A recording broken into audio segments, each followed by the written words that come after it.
Hello, everyone, and welcome to Platt Arena. I'm Ryan Walker alongside my partner, Carson Watkins, and we've got a special treat for you in the first home game and first broadcast of 2022 here on FTN Sports. First off is the Indiana Wesleyan Wildcats, and Carson's going to give you the starting lineups. Yeah, starting for the Wildcats, we got Spencer Piercefield, Tim Adudukasi, Dan Lengi, Michael Thompson III, our player to watch, and Seth Maxwell, the bruising 7-foot center. Forrest, you have to watch out for him tonight.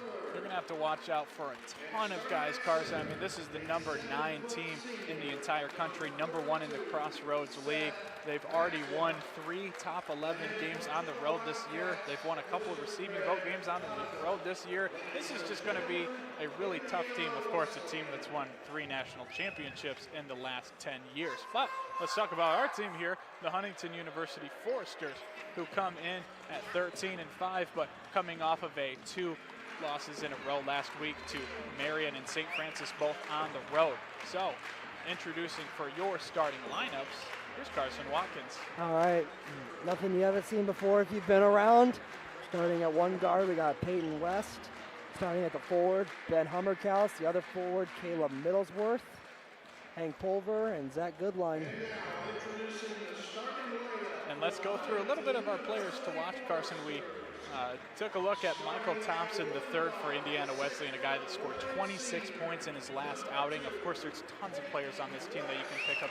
Dan Largy, who shoots lights out from beyond the arc, or you could talk about Seth Maxwell, the preseason Crossroads League Player of the Year. But also for Huntington here is Caleb Middlesworth, who balled out last game, Carson. Yeah, he had 22 points. He had the hot hand all game. He was 4 for 5 from deep, 9 for 12 from the field.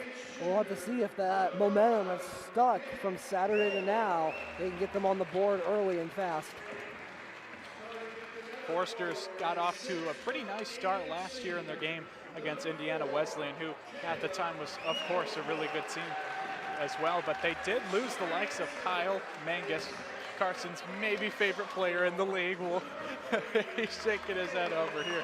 No, but I think everybody in the Crossroads League loves the way that he plays the game. Such a talented and great player. Obviously playing overseas now professionally, doing a great job over there.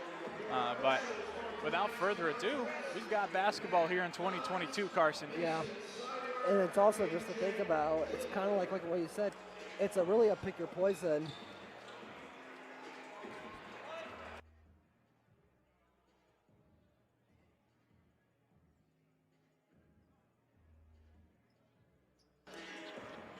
And just something to note, Seth Maxwell, you don't see the face mask on him right now, but I was talking with the radio announcer, and I saw in a game that he had a face mask on. Oh, there it is, right there. Well, he broke his nose in a game against Indiana Tech, came back and dropped 23 points, Carson. So this is a player that will fight through virtually everything, and is the preseason conference player of the year for a reason.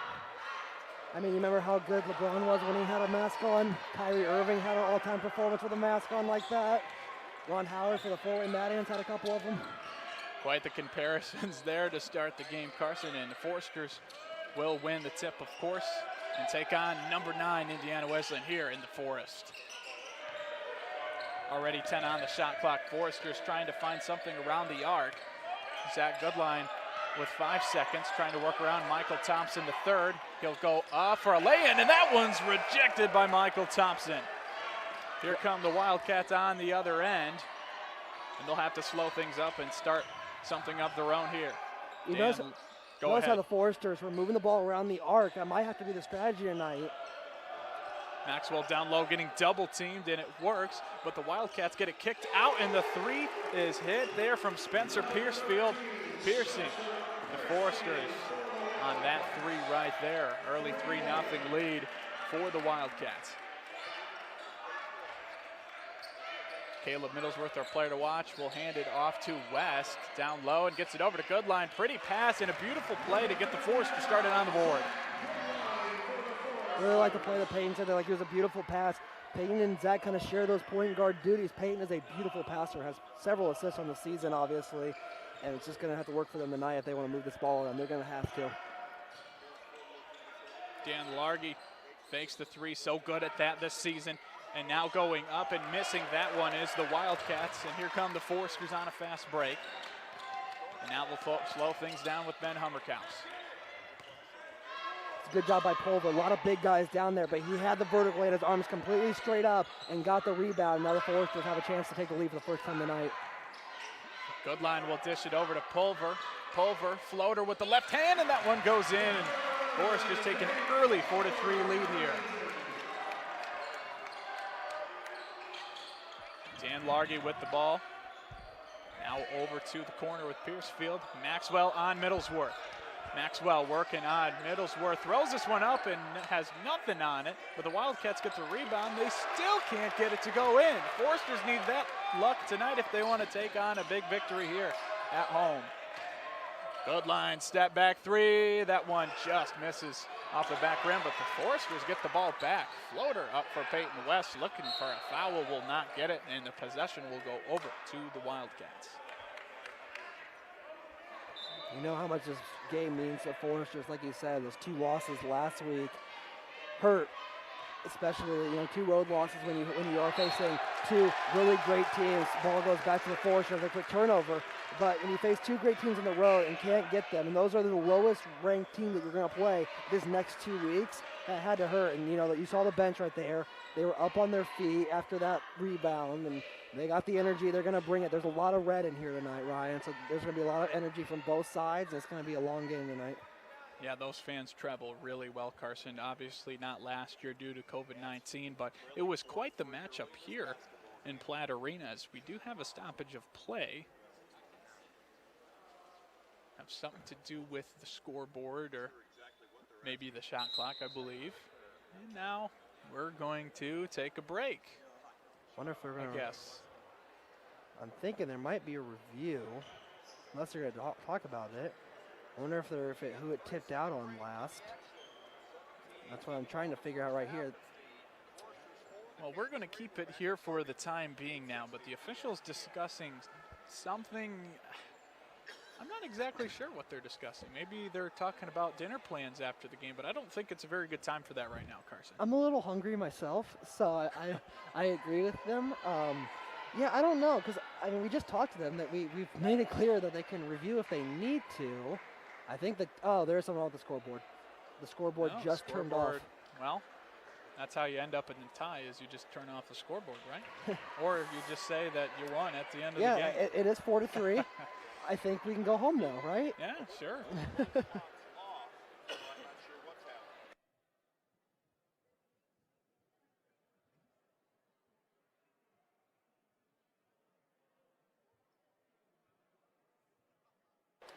Scoreboard is back on. Well, Carson, I think this is a great time to mention Chopping Wood with Forester basketball. Yeah, Ryan, once again, as I say every broadcast, it's my mom's favorite podcast. Yes. I think you should listen to it. As Ryan interviews a player in the first half, I come in the second half and we give some analysis and talk about the previous week in Forester basketball. We're going to record right after this, aren't we? Yeah, we are. Yeah. You're on Friday, you're going to get raw reactions from us. Yes, and unintentionally.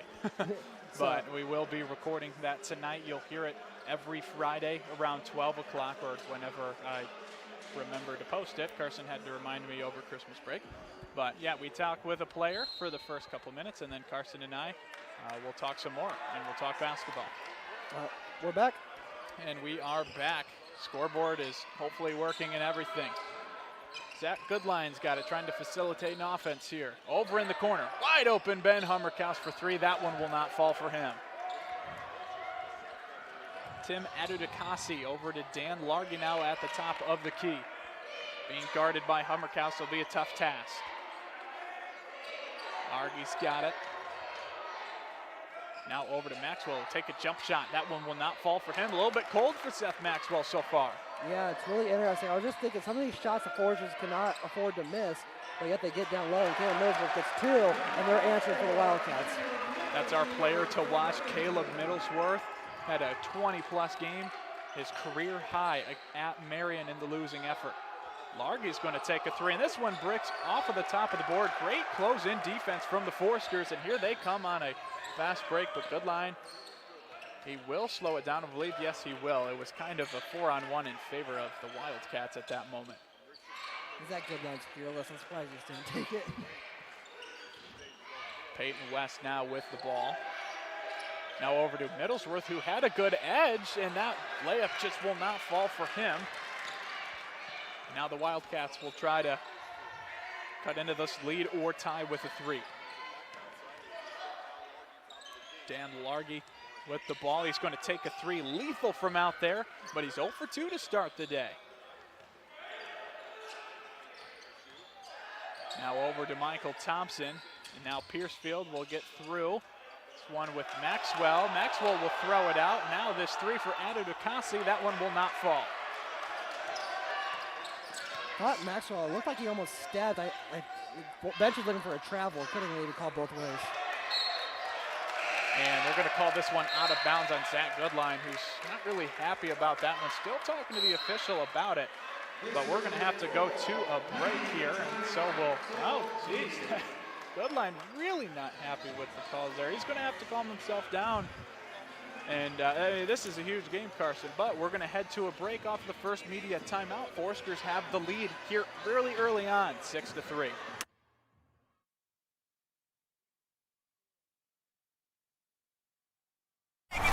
One's back. It's back. It's That's it. catch and fire. It's on the. He made it. Oh my. Hello, everyone, and welcome inside Platt Arena. I'm Ryan Walker alongside my partner, Carson Watkins, as always. Carson, I'm really excited. This is our first FTN Sports broadcast of the 2022 year. Yeah, the first half of the season went by pretty quick, but I'm happy to be back inside Platt Arena, Ryan. Yeah, I'm really excited too. And we've got the Indiana Wesleyan Wildcats taking on the Huntington Foresters. The Wildcats come in as the number 9 team in the entire country, and they're on top of the standings. And let's take a look at those standings real quick, Carson. Yeah, like you said, Indiana Wesleyan at the top. We had a collision course last week, Grace versus Indiana Wesleyan. Grace was on a freight train, no stopping them, but Indiana Wesleyan just had the blockers. They stopped them. They got that win to stay undefeated in the Crossroads League. Got to that first spot. Foresters fell to 7th after a rough battle-tested road losses last week, but they're looking to right the course tonight. Foresters are battle-tested, but so are these Wildcats taking on that Grace Lancers team that went on a 13-0 run to start the season. But let's talk about their player to watch for the Wildcats here tonight, and that's going to be Michael Thompson III, who had a terrific game against Bethel. Yeah, 26 points, 3 for 5 from deep. Arena. Foresters have an early 6-3 lead, a little bit reminiscent of last year where the Foresters got off to a good start against Indiana Wesleyan as well, but we'll see how this one shapes out. Wildcats, of course, winning last year. This reverse layup goes in for Tim Adudakasi. Just a really lethal starting 5 for Indiana Wesleyan. Wildcats, they recruit well and they retool very well. Of course, losing Kyle Mangus last year. Hank Pulver tried with a little lay-in hook shot, won't fall. Now Piercefield goes up, kind of an alley-oop pass, but too late. But Maxwell will end up with 2 points anyways.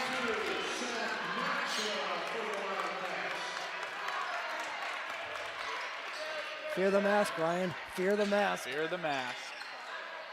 Pulver with it now, and he'll get rejected by Maxwell. He's 2nd in the Crossroads League in blocks per game, and there's why. Now a 3 from Piercefield. That one won't hit for him, but rebound now over to Largy, and he will hit his first 3. Wildcats go off on a little run now, find themselves up 10-6. Goodline going to try to lead the way here for the Foresters, get some points back on the board. He'll throw this one up off the glass. Looking for a foul again, but gets this one to go nonetheless, and the Foresters down by 2. See the emotion on his face there, but I don't want Zach to get technical. You just do not want that in this game at this point. And then an easy 2 for Largy. He can drop a ton of points every single night, Carson. So lethal from beyond the arc. One of the best in the Crossroads League. Well, some of the Foresters have been struggling with a little bit is playing a full game. You can't expect them to play, exactly the best 40 minutes of all time. They've had a little bit of trouble extending. They'll have like these little spurts of like greatness and go on a big run, and then it'll just kind of. Wildcats and Indiana Wesleyan. Piercefield with the ball, being double teamed by the Foresters right now. And now Stevens with Lane Sparks. Forester bench getting up and ready. There's 5 seconds on the shot clock. A wide open three though. And that one won't fall for the Wildcats, and tried to save it, but unsuccessfully. A great hustle play there by Griffin Cleaver. Connie's all right. He ran right into that metal handrail. Yeah, there's not a lot of room in this gym for dive-ins.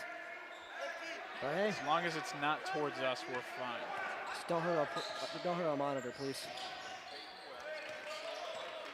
Zach Goodline now running a play.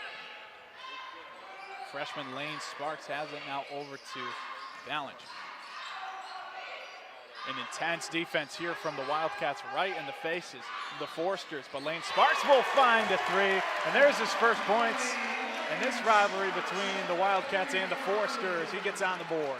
We always talk about the I-9 rivalry with Taylor, and that one's been around for just a little bit longer, but Indiana Wesleyan's only like 2 miles away from Taylor, so it's the same kind of I-9 right up the road, about 35 minutes. There's one exit, I think it's like exit, I forget, but there's one way it says Taylor, one way it says Indiana Wesleyan. If you just go straight, you're at Huntington. So this rivalry, roots run deep, Ryan. Now Stauffer with it, he'll find Thompson, and he'll take a three, and that one won't fall for him. And the Foresters will be touch that one last, so the Wildcats will remain with possession, but some solid defense on this possession so far. Dare I jinx that? If they get a bucket here, I'm blaming you. Wildcats with most of their starters out at this point right now, besides Piercefield and Thompson, running with a little bit of the bench players who are very productive. Adderjacassi also on the floor for them right now. And we have an offensive foul. Illegal screen possibly. It's the first foul called in this one, something that Carson definitely appreciates. Just be consistent, that's all I ask. I'm working on it, I swear, I promise you. New Year's resolutions, dare I say.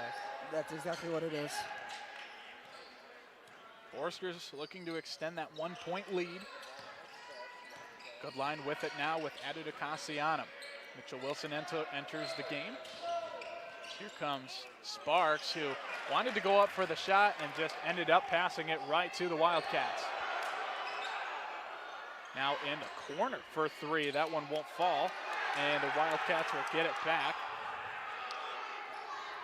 And they'll reset the offense through Piercefield.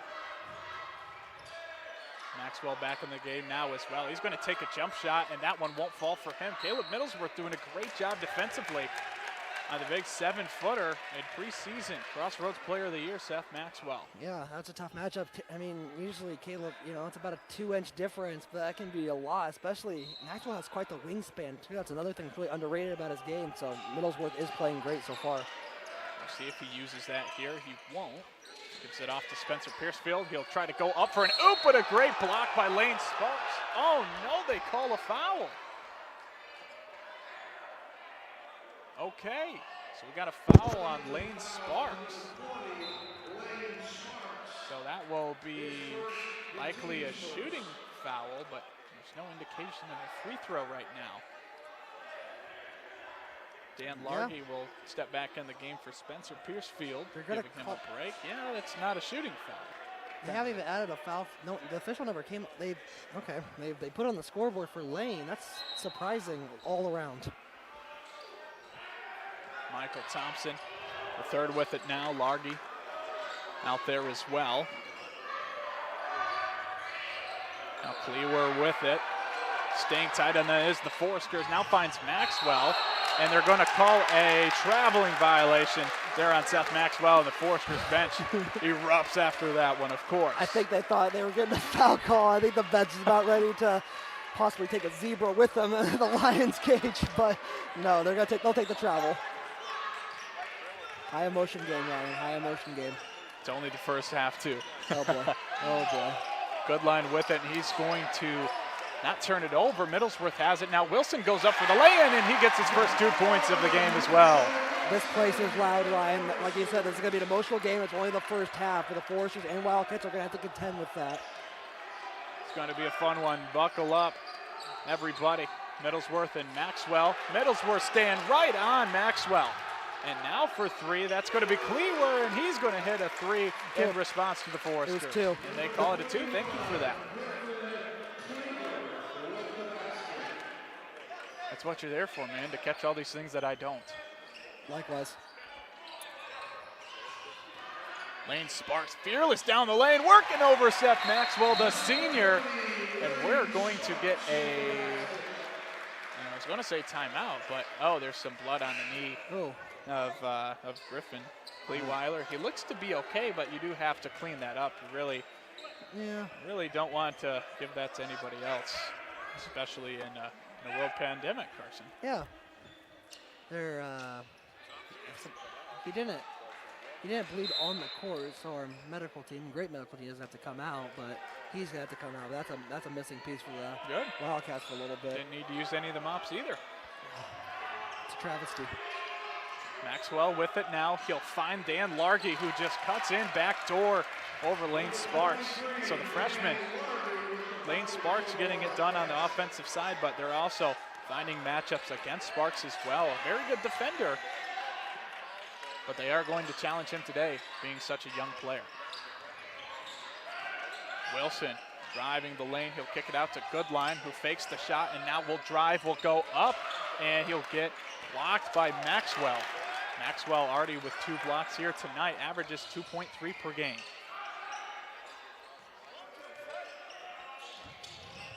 Largy and Maxwell trading it off. Now it's going to be a wide open 3, and that one will just rim out for the Wildcats, but getting the rebound is Maxwell, who misses again. Caleb Middlesworth showing why he should be on the first team defensive team this year in the league. Now Sparks will drive.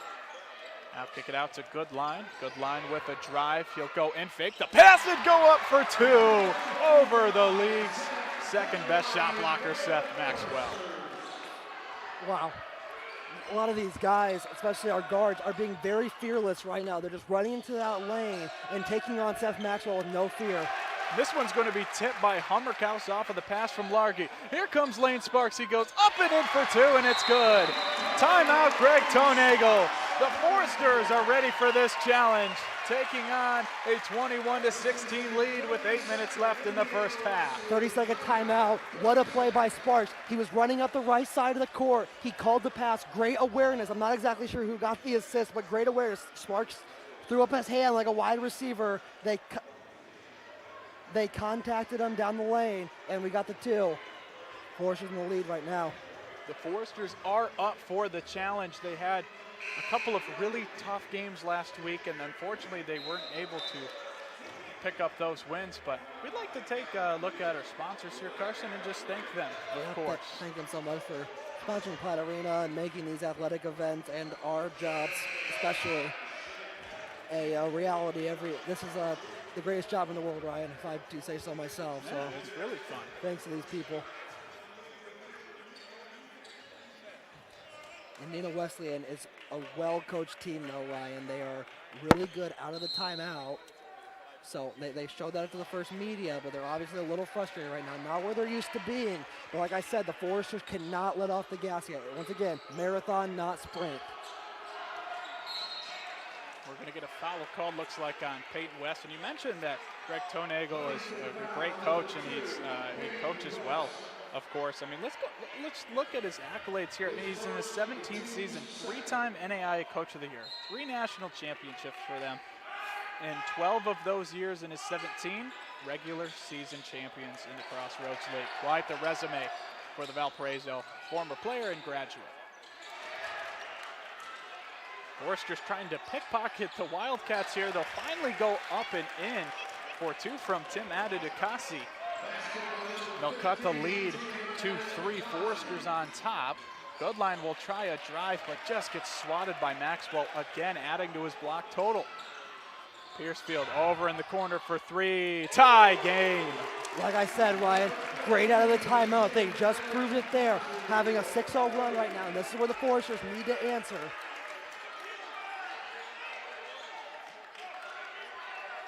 Peyton West will run it through him. Good line down low. Middlesworth's going to take a three. Won't be able to hit that one. Shot the three ball very well against Marion on Saturday, missing his first attempt here tonight.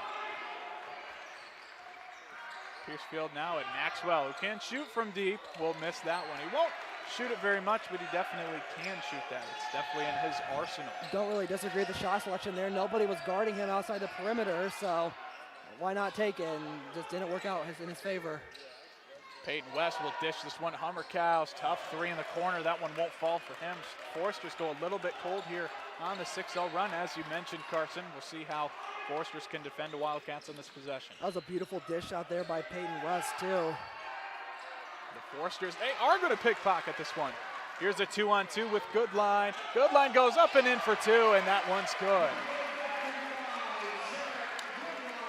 Once again, really great read there by Peyton West. We saw Zach Goodline. This team knows how to communicate right now. They're being very vocal with each other. That's what this team's going to need. This is not a single player's game either. There'll be a foul called on the Foresters. We'll see who it's on in a minute. It's going to be on Middlesworth. A lot of blocking fouls so far, especially off ball. That's going to be immediate timeout, so we will head to break here on FTN Sports. 23-21, Foresters have the lead.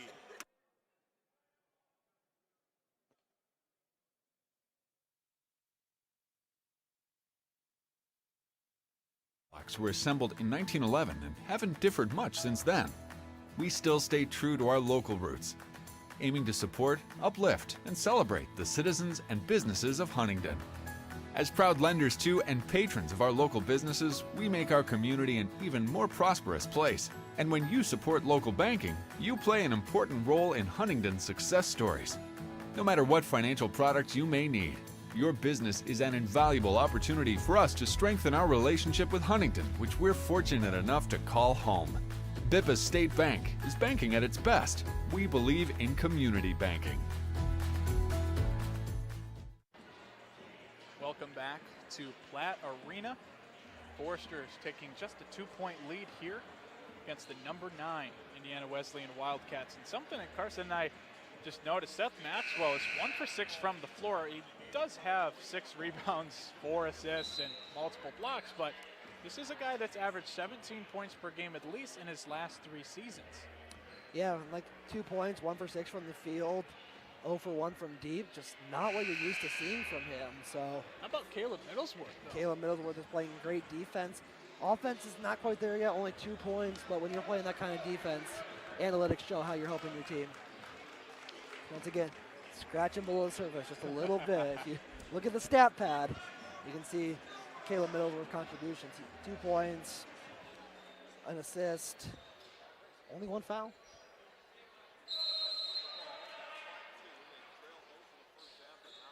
So the Wildcats will get possession back.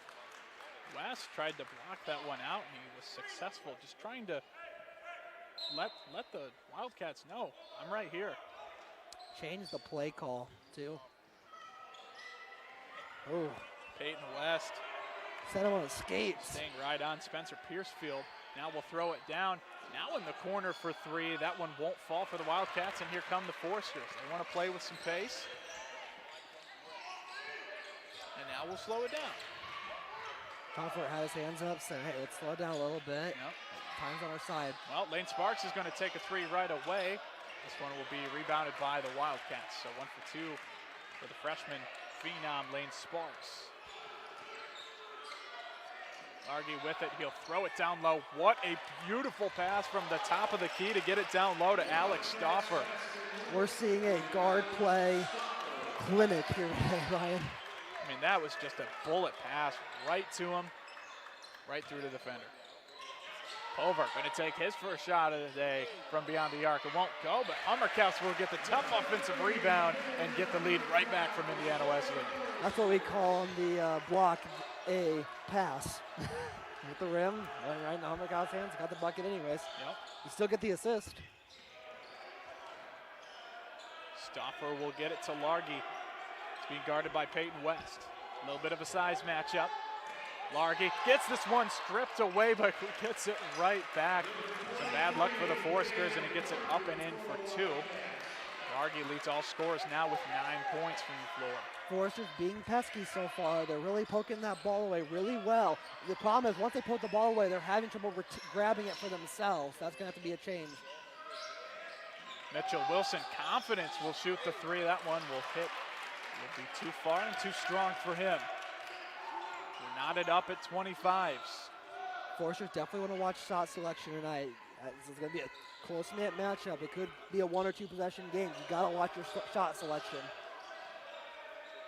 Piercefield and Largy trading the ball off, trying to find Adu Kasi, but he'll retreat. Largy with it, working with Hummerkaus, and now will lose it with 3 seconds on the shot clock. Stauffer's going to take the shot, and it won't fall, and Mitchell Wilson gets the rebound, and here they come. Lane Sparks open 3. That one just won't fall for him. West saves it, though, with Lane Sparks retaining possession. And they're going to try to reset the offense here. Ben Hummerkaus has it. Now a pass to Pulver, and Mitchell Wilson just not able to corral that pass, being tightly guarded. A little bit of a disappointing possession there for the Foresters. Peyton West was towards the logo, kind of with it like up and down screaming, like, I want the ball, let me reset the offense. Don't really disagree with Hummerkaus driving in, though. It might have been the right choice, just did not result in points for the Foresters. Like I said, every point's going to count this game, as you can see.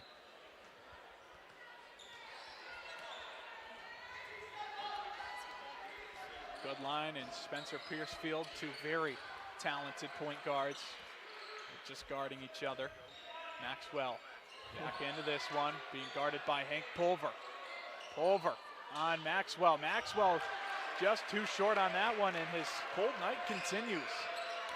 It's been key for the Foresters as they have it tied up. Lane Sparks will go in the lane, floats this way up, and it just won't fall for him. Now here come the Wildcats. Piercefield will throw it to nobody as Seth Maxwell just wasn't paying attention.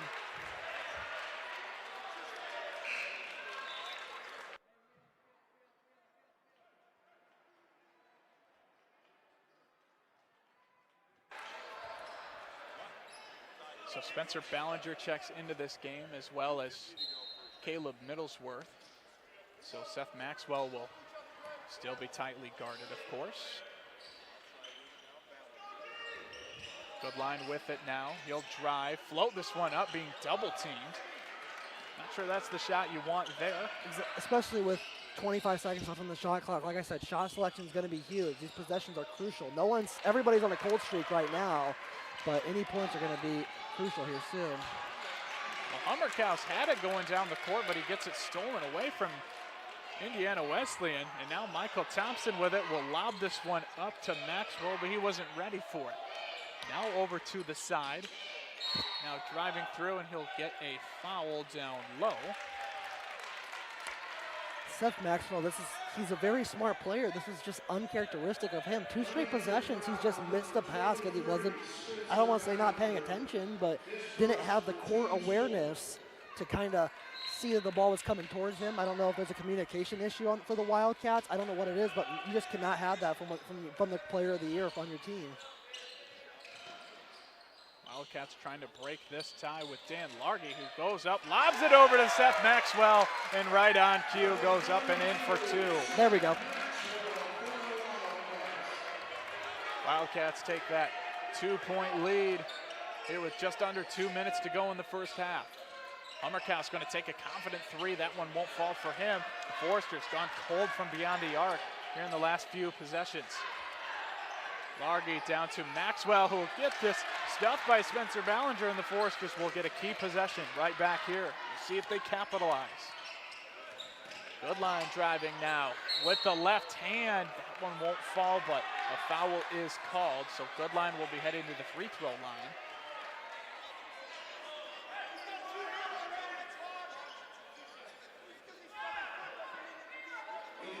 Zach Goodline at the line, shooting just under 83% on the season.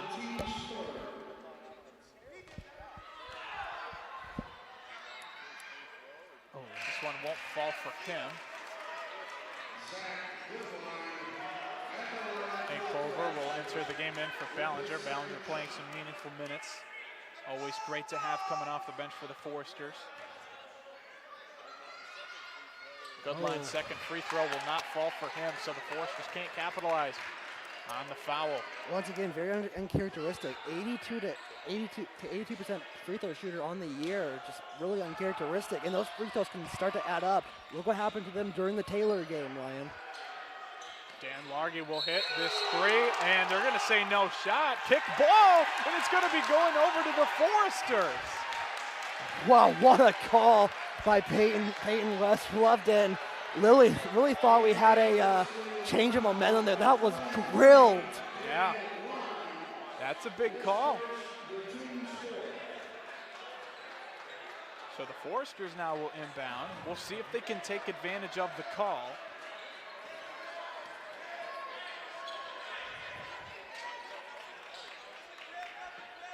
Peyton West now with Middlesworth at the top. Hummerkaus and Largy now down low. Sorry, missed that. And now Adedokasi will have it for the Wildcats. He'll get it right back. Tried to throw this one down, but too much mustard on it. Michael Thompson slams the padding on the wall over there. Just a really frustrating Just a frustration, game. Yes. Everyone's frustrated right now. I think it's just due to the Foresters playing a solid defense. Now just a 30-second timeout, so we're going to keep it here, Carson. Just a 2-point advantage. Did you expect this here? I mean, a home game for the Foresters. They've been begging to get back home after 2 really hard games on the road. Yeah, I mean, let's just say the most basic truth in sports. It is difficult to win on the road. Especially at this level, you're on a bus for 2-3 hours. You have to get there. It's incredibly difficult. So like you said, it was really important to get home. And this is just a game where the Foresters, they're doing well. They're within striking distance. But once again, we keep talking about it. Those national tournament hopes. If they can keep it close the whole game, especially now at home against Indiana Wesleyan, and play a couple good road games down the road, this is a resume booster. Say, hey, we've been battling with the top teams in the country at our house and at their house, and really keeping them in front of us. But 42 seconds here. Let's see what the Foresters can do going into the half. See if they go for a 2-for-1 opportunity. Pulver now in the corner to Middlesworth for 3, and that one will fall. Foresters take a 1-point lead. Indiana Wesleyan going to take this down to the last second. They'll get hopefully what is the last shot for them. Piercefield and Goodline with it now. Now 10 seconds on the clock. Shot clock is turned off. 5 seconds. Spencer Piercefield in the corner. 1 second. Adedokasi throws this up. No good. And the Foresters have taken a 1-point lead, and we're going to head into halftime. 28-27. Hopefully you guys are excited, because we've got the Treehouse episode coming up for you right now for some halftime entertainment on FTN Sports.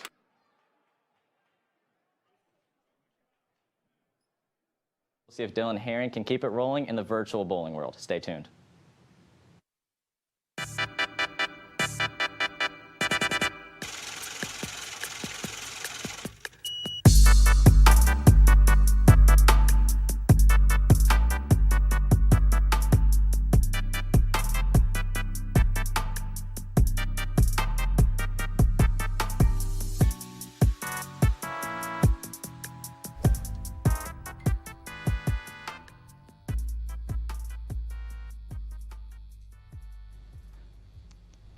Hello and welcome to the next episode of The Treehouse. It's a show with fun games, fun guests, and fun consequences.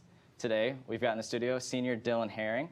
He's the producer of FDN Sports and a member of the bowling team. Dylan, thank you for being here. Yeah, thanks. I'm a huge fan of the show. Love watching it. We appreciate it. We appreciate it. So I don't know, you say you've watched it, so I'm sure you know how it goes. So we're gonna play a game of Wii Bowling. Yeah. And then by the end of the show, whoever loses has to perform some kind of punishment. Okay. And today the punishment is getting your nails painted some sort of like bright, ugly color. Fun. Yeah. Yeah. So we're gonna get going Okay. here. Wow. Let's see what I can do here. Never had a manicure before. No? Ooh, Oh Matt. no. Oh no. Matt, I believe you're on the bowling team as well, right? I am on the bowling. I Ooh. don't look like it right now, but I am. Do you mind if I ask you, how do you feel like it's helped you get prepared for this moment? You know, I think mentally. Oh my God. I'm sorry, to me, it just, honestly, it kind of looks like my dad, which is kind of scary. Anyway, you were saying. So yeah, I think I'm ready mentally. You know, this is a decent amount of this is a decent amount of pressure here. Yeah. And I think I'm ready for it. I think I'm ready to tackle it. I just shredded the rack on the first shot. You so. did. You did. That's a term we use in bowling. Yeah, for those non-bowlers out there. Ooh. Flush 8-pin. We'll stop using bowling Okay. terminology. Yeah. for this. So something I want to ask you about. Yeah. So while we're on the topic of bowling, bowling is one of those sports where people don't really know if it's a sport or not. So I want to ask you, what is your opinion on that and that argument? I'm gonna be honest with you. Like a lot of people have different schools of thought, if you will. Yeah. But me personally, All I don't really consider it to be much of a sport. I had a teacher once tell me that a Okay. sport has a defensive, like someone plays defense. You could kind of argue that technically other teams play defense with the way that they try to play the oil pattern, but no one really specifically tries No, to do but that. You know how it is, yeah, Matt. yeah, But I don't know. I genuinely don't actually think it's really much of a sport. But What I is don't going think on? that What is this? I don't think that What is discredits the fact that we do it collegiately. I think that's still pretty cool. So I agree. I think it's very cool. yeah, I would, I think it's very cool. sorry, I'm really flustered right now. Matt, you ready to have your nails painted for the weekend? That was a good spare. That was a nice split. Matt actually does that in real life frequently. I'm not even gonna lie. I do my So, best. I do my That was well done. I still can't get past this me. I'm losing pretty badly right now, which is really Let's bad gotta because push. when I tell you I was shooting 250s before you got here, I mean it. Does anyone have any recordings of that? I need to see it to believe it. Okay, we do have a picture actually. So another thing I want to ask you about that you're decently well known. The Split King, Matt Literally, Fouts, what is everybody. this? Okay, so I want to ask you, you're moderately well known for having a really nice beard. It's Oh, looking great today, yeah? by the way. Thank you. And I just want to know, what are some tips that you have for some of us, like, not me, but like if I was asking for a friend that wanted to grow a beard, what tips would you give? Well, the thing is, you kind of gotta like let it grow a bit. Some people that are kind of patchy, they don't give it time to grow. That's Yeah. something I encourage. Okay. There's this beard shampoo kind of stuff that I get. It's supposed to be a face wash and a shampoo. I use that. I don't do it too much because nice strike by the way. Thank you. If you, Alright. I think bats are The bats are in this video. flying. I think if you wash your face well, and like wash the beard, just don't do it too much. It'll dry out your face. Oh. Other than that, I mean, every once I try to comb it in the morning because my hair is really thick and curly, Yeah. and you know how that goes. Yep. And yeah. Oh, first time I didn't strike. Wow. 10 pins. I'm really not feeling good about this whatsoever. You ready for this wedding? Look at that. I, See me take the hand out of it? Anyway, so yeah, Yeah. beard. I do Unlike- enjoy the beard. I look like a baby without it, so. I'm not ready for the wedding. No, I'm not excited for that. Cool. Okay. But the comeback is going to start now. I'm just kidding. It's not going to Ooh, start I now. don't- It's not going to matter. I don't know, Matt. Okay. I could choke. So back on the topic of bowling here. You've been on the bowling team for 4 years now. This is your 4th year. Yeah. So I just want to know if there are any specific moments that stick out to you as like embarrassing or just overall like memorable. Oh yeah. Oh. Does it have to be college? Like, does that have to be a college memory? I mean, if you have one, sure, but if not, I mean, no, not really. Well, maybe I'll give you a few quick ones. I'll never that's forget fine. my freshman year when I threw a fill ball. And a fill ball is when, in the 10th frame, you can throw 3 shots. And if the guy hits the first 2, normally they'll get a fill ball so you can like get loose and get ready to come in eventually for Baker games. Yeah. And my coach looked at me as the last Baker game of the day, and he said, "Yeah, if you don't strike, I'm going to take your scholarship money." Oh, Needless to say, I threw a 7 count. So you got 7? now I can't pay for school. I'm just Oh. kidding. He didn't actually do it. That would not be right whatsoever. Wow, I'm getting some good breaks here. our roles have reversed. The tables have turned here, but it's not Yeah. going to matter. Oh, anyway, another good memory I have in high school at the state tournament, me and my buddies did this really stupid thing where we acted like we were swimming on the approach. So we would get on the ground and like scoot ourselves, and we would race before every game. I guess race before the tournament. So Yeah. bad break there. Matt's really into it right now. I really didn't want to get my nails painted It's before gonna be this. close. It's gonna be close. Okay, so one more question I have for you. Mm-hmm. So on the topic of FDN, you're the producer this year. Yeah.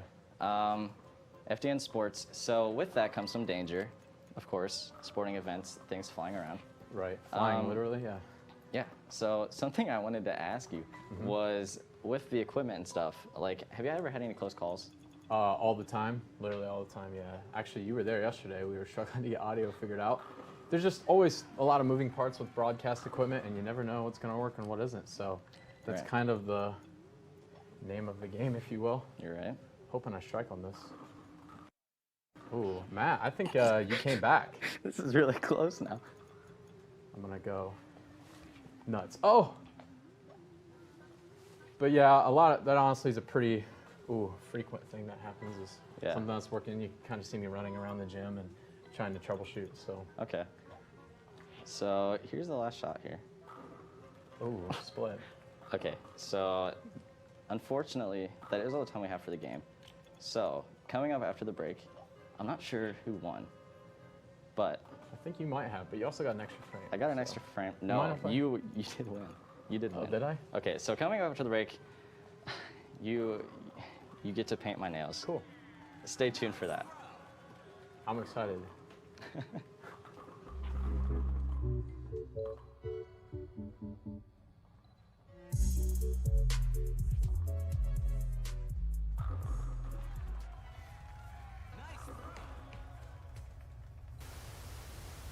Hi, my name is Dylan Herring, and this is FDN Sports.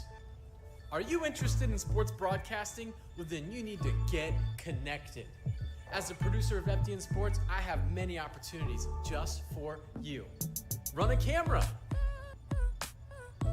direct, do replay, run graphics, or be a play-by-play or color commentator.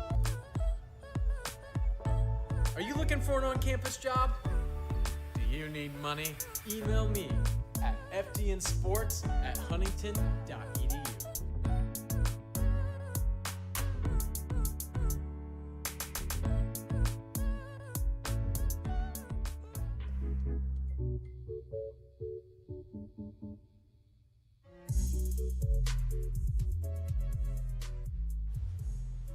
All right, welcome back to the Treehouse. It's time to get to the colorful part of the episode. Dylan is now going to get to paint my nails. I'm really not happy about this because I am, as I said earlier, I'm in a wedding. I'm an usher for my sister's wedding on Saturday. You mind if I get started? Yeah, As you keep please talking? do. So tell me about the wedding, Matt. Do you have any specific role? Yeah, I mean, I'm the usher, so... These are going to look really pretty. Yeah, they are. So I'm basically just going to be helping people like to their seats and kind of like keeping things organized before the actual ceremony starts. Okay, so like your grandma's going to see you with pink nails. Yep, Potentially, she'll be yeah. very proud of me. And so your sister and your parents. Yeah, Which are very wonderful people, by the way. I've had the honor of meeting them a few times. I appreciate that. Yeah. Yeah, I'm really not excited about it. I could do them in a really funny way, too. I could just like, What? I'm kind of just painting your finger, really, at this Yeah, point. you're getting more finger than Yeah. nail almost. Just trying to make sure we can get them all done in time. You mind give me a little more emphasis on that thumb? Yeah, in the air. We're getting some air action here on the show. Yeah. Matt's nails are gonna look really good. If I was a professional nail tech, I'd probably add a few coats just to make sure they're really prominent. You look like you are. We're gonna I'll put some show- blue on show the next these. hand. Anybody? Why don't you give me that other These hand? nails here. Wow. As we're All right. going in with the blue, we're going cotton candy theme. Yeah, it I think seems. cotton candy looks really good. This is a deep blue. All right, well, as you're finishing that up, that is unfortunately all the time we have here. So Okay. thank you so much for watching this episode of The Treehouse. Thank you, Dylan, for coming on the show. Yeah. We really appreciate having you here. So since I'm an art major, this counts, right? This is part of my art degree. This is credit? I don't know. You get a credit for this? But I think There you go. look beautiful. All right, here are the nails. Thank you, everyone, so much for watching The Treehouse. Make sure you tune in back in next week. Thank you.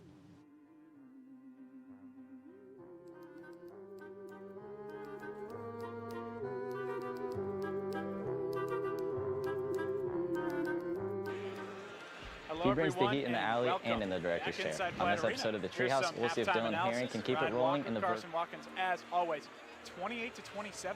Foresters have the lead. Carson, did you expect this? I expect it to be a close game. Yeah, Now, absolutely. I was listening to the crowd. There's a little bit of both. There's a little bit, this is the sloppiest game I've ever seen. There's a little bit of, this is the best defensive game I've ever seen. That's going to be the trick. Both these teams are playing great defense. I'm expecting another low-scoring second half and a low-scoring game overall. But who's going to be the better defense? A lot of bad shot selection, Ryan. Both teams. A lot of miscues. Seth Maxwell had a handful of turnovers, but just missing the ball. A lot of missed shots from the Foresters. These are things that have to be eliminated if you want to win today. Absolutely, Carson. And let's talk about two players that maybe have had a really good shot selection today and have done really well. We'll first go with Indiana Wesleyan's Dan Larkey. Yeah, Dan Larkey's having a great game. I believe about 9 points so far. Really shooting well from deep. Forrester got to watch out for that. They're double teaming a lot of people and it's working. Like I said, Indiana Wesleyan's just not making their shots right now. These double teams are working. We'll have to see if that continues.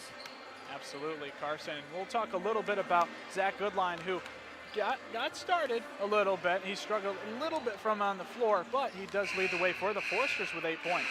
Absolutely. Those 8 points are huge. And also, he's doing really good. He's dishing the ball off.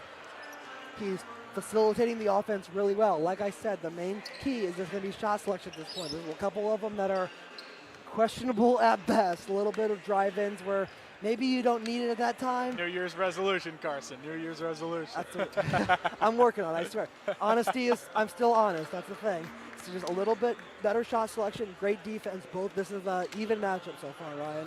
Carson, a main storyline here and why the Foresters have been successful. Defense, defense, defense. But I would say it's Caleb Middlesworth, Hank Pulver doing a great job on Seth Maxwell, who just has a couple points here. Yeah, 2 points on the night, only 1 layup, I think it was. He's 0 for 1 from dunk as well. So 0 for 2 for 10, I think, from the field. 0 for 1 from deep.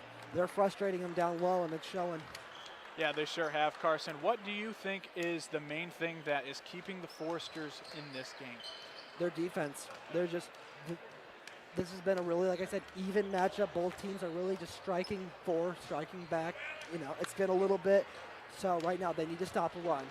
They gave up a 21-3 run against Marion. They're gonna have to watch that, Ryan. They cannot let this game get away from them because then they have to start playing hero ball. That's not where they want to be. Just keep playing defense, make some good shots, have great shot selection, facilitate the offense, and run the clock a little bit. Absolutely, Carson. We'll be hearing from Corey Alford here in a little bit. We got 1:30 left before we'll resume play here. But Carson, we've mentioned on the podcast a little bit about the national tournament. A win here for the Foresters would be outstanding and it would help so much so from the national tournament standpoint.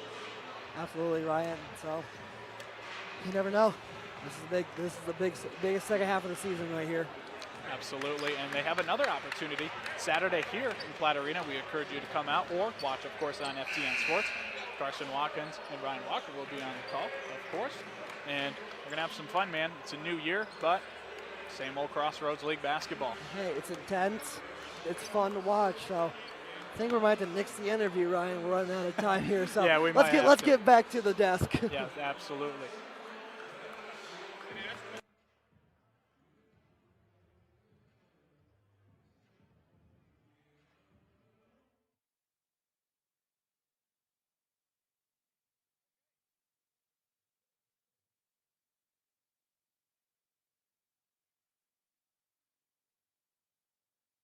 Is a cornerstone of the community. Our banking building blocks were assembled in 1911 and haven't differed much since then. We still stay true to our local roots, aiming to support, uplift, and celebrate the citizens and businesses of Huntington. As proud lenders to and patrons of our local businesses, we make our community an even more prosperous place. And when you support local banking, you play an important role in Huntington's success stories. No matter what financial products you may need, your business is an invaluable opportunity for us to strengthen our relationship with Huntington, which we're fortunate enough to call home. Bippa State Bank is banking at its best. We believe in community banking.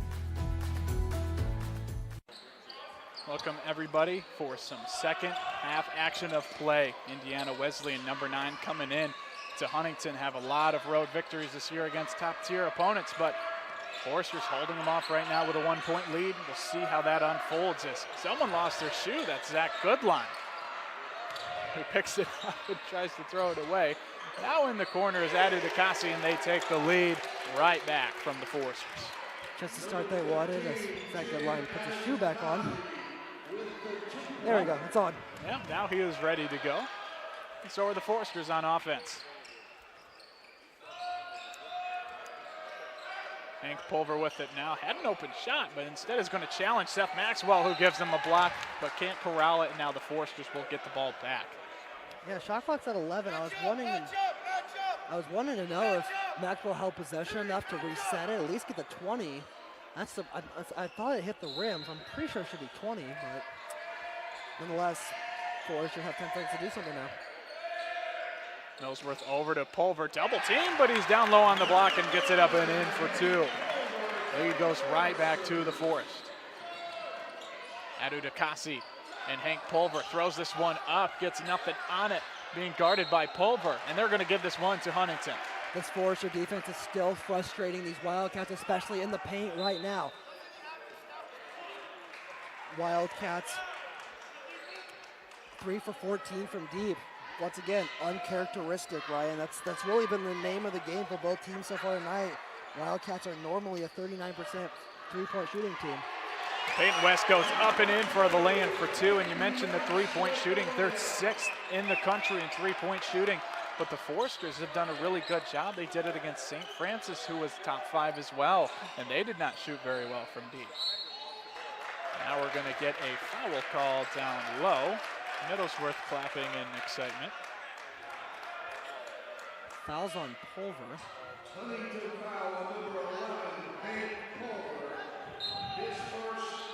that'll be the first foul of the second half here. We'll go over to Hank Pulver, as Carson just said.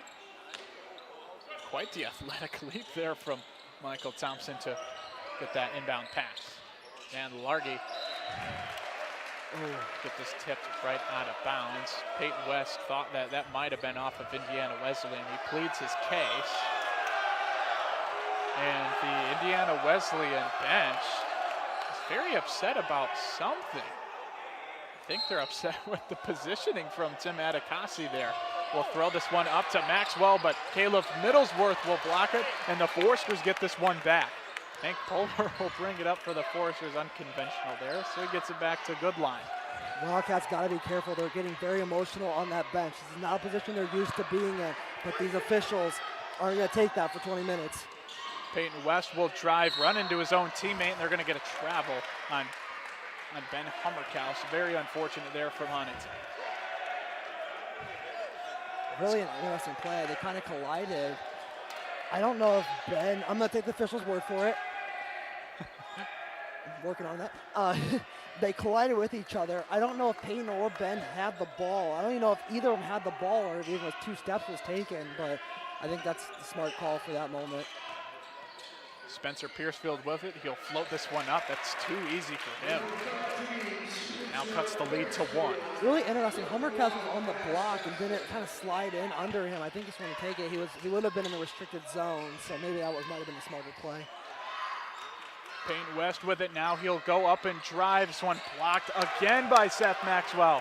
He reaches 5 blocks on the afternoon, or on the evening, excuse me. And Dan Largy on the other side will go up for 2 and take the lead right back.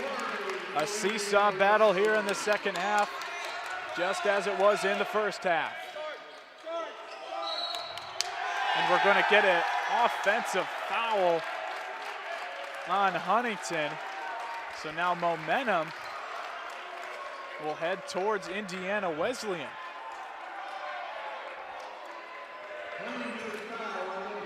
Looked like to me he had his feet planted. He ran right into him. He was right outside the restricted zone.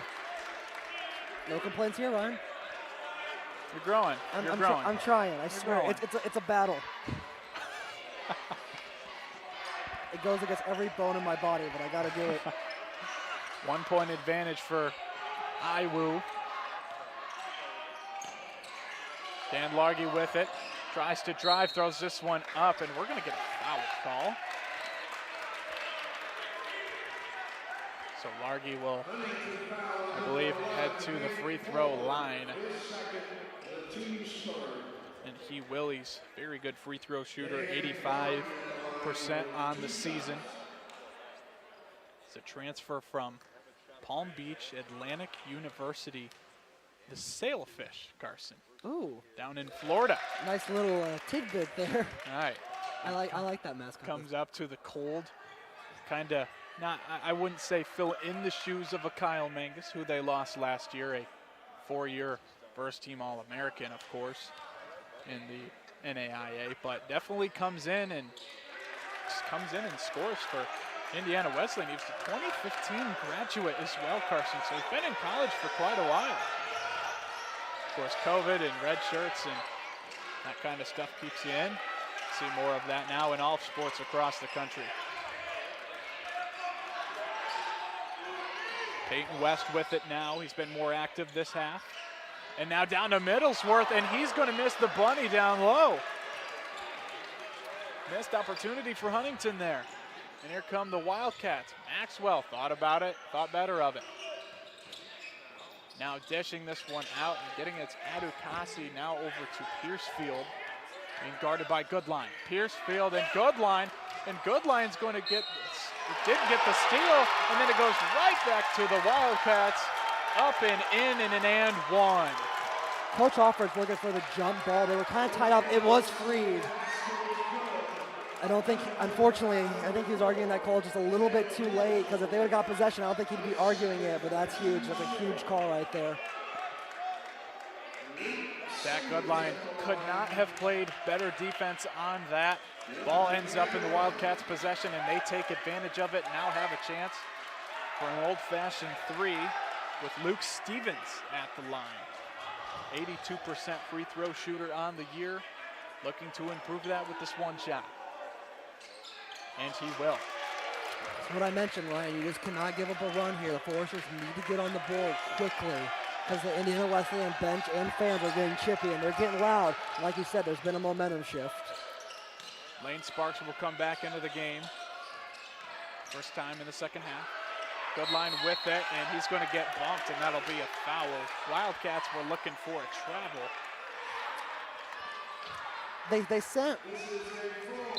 They sent Goodline off his path, so even if he did move that foot, it was because he was shoved. So that will be a full media timeout, so we'll take a break here on FTN Sports. It's 38-32 in favor of the Wildcats.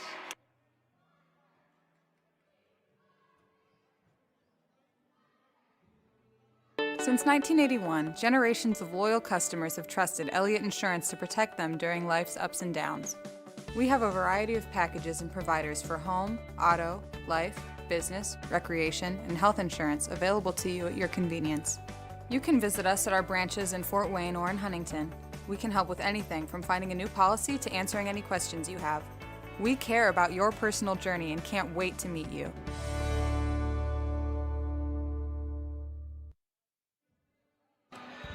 Welcome back to Platt Arena.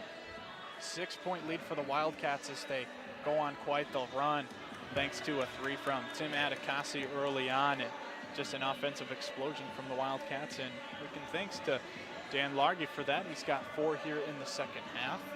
Foresters have gone a little bit cold, but this game has been all about a seesaw battle, taking a lead, taking it back, taking the lead, taking it back. Yeah, a couple missed opportunities for the Foresters. I think most notably that missed layup there by Middlesworth. This would be a much different game right now, so really need to keep it moving. Look at this replay right here. Just a beautiful little floater there from Spencer Piercefield. Very dynamic point guard for Indiana Wesleyan. Foresters do have the ball under their basket. Coach Alford just drew something up. We'll see what he postured up here.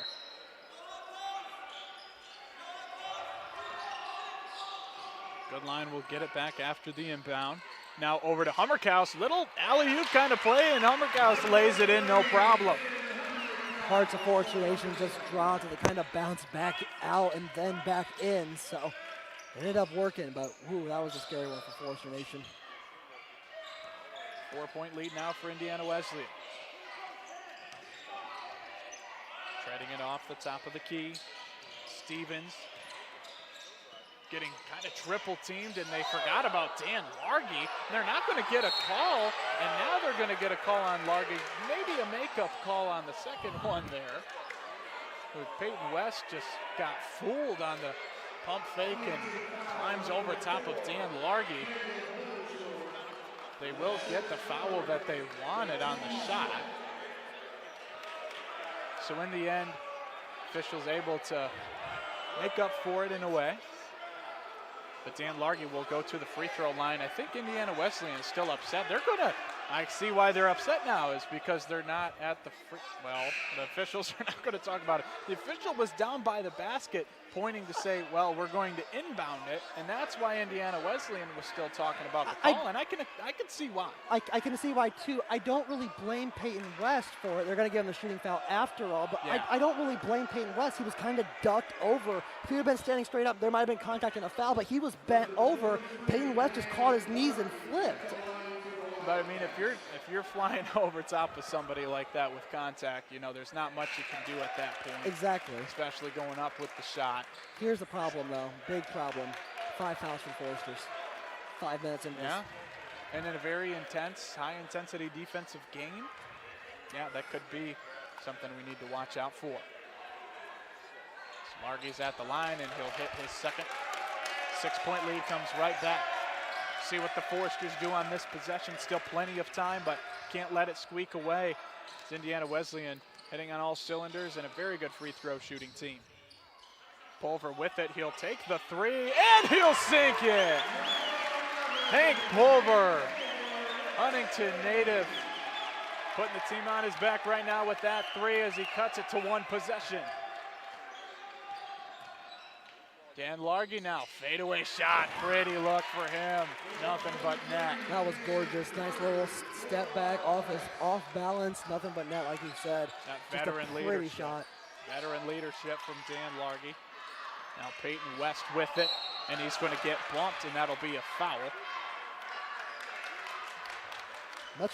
Much more heavily involved officiating crew than the first half. There's only about 6 fouls total in the first half. We're already at 7.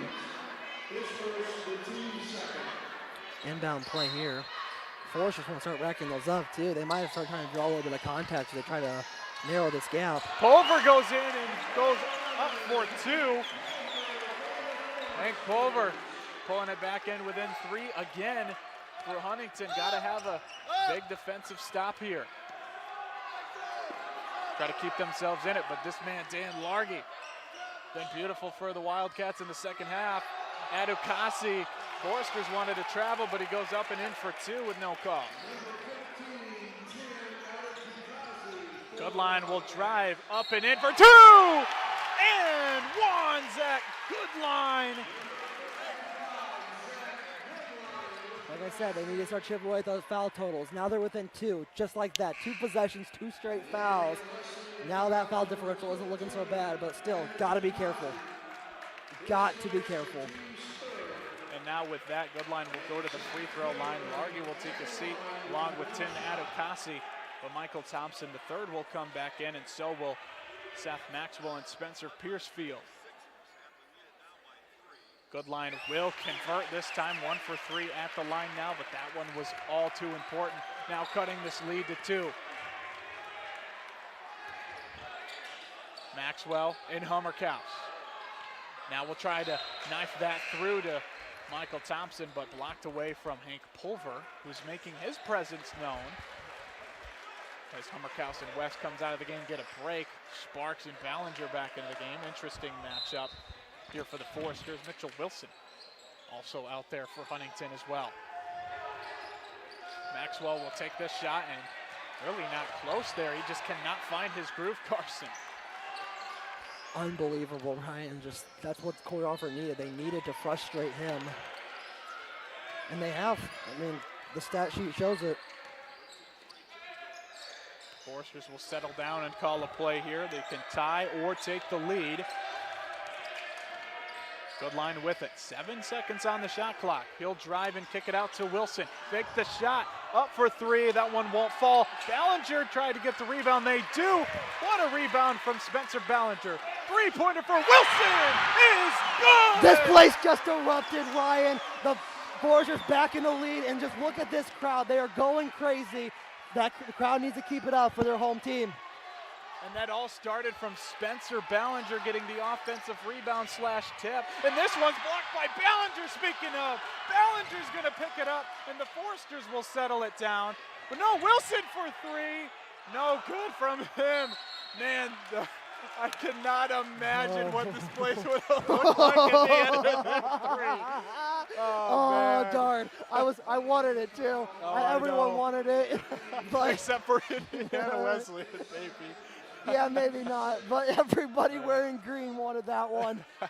Not quite, but the Foresters did get fouled, so they now are in the bonus.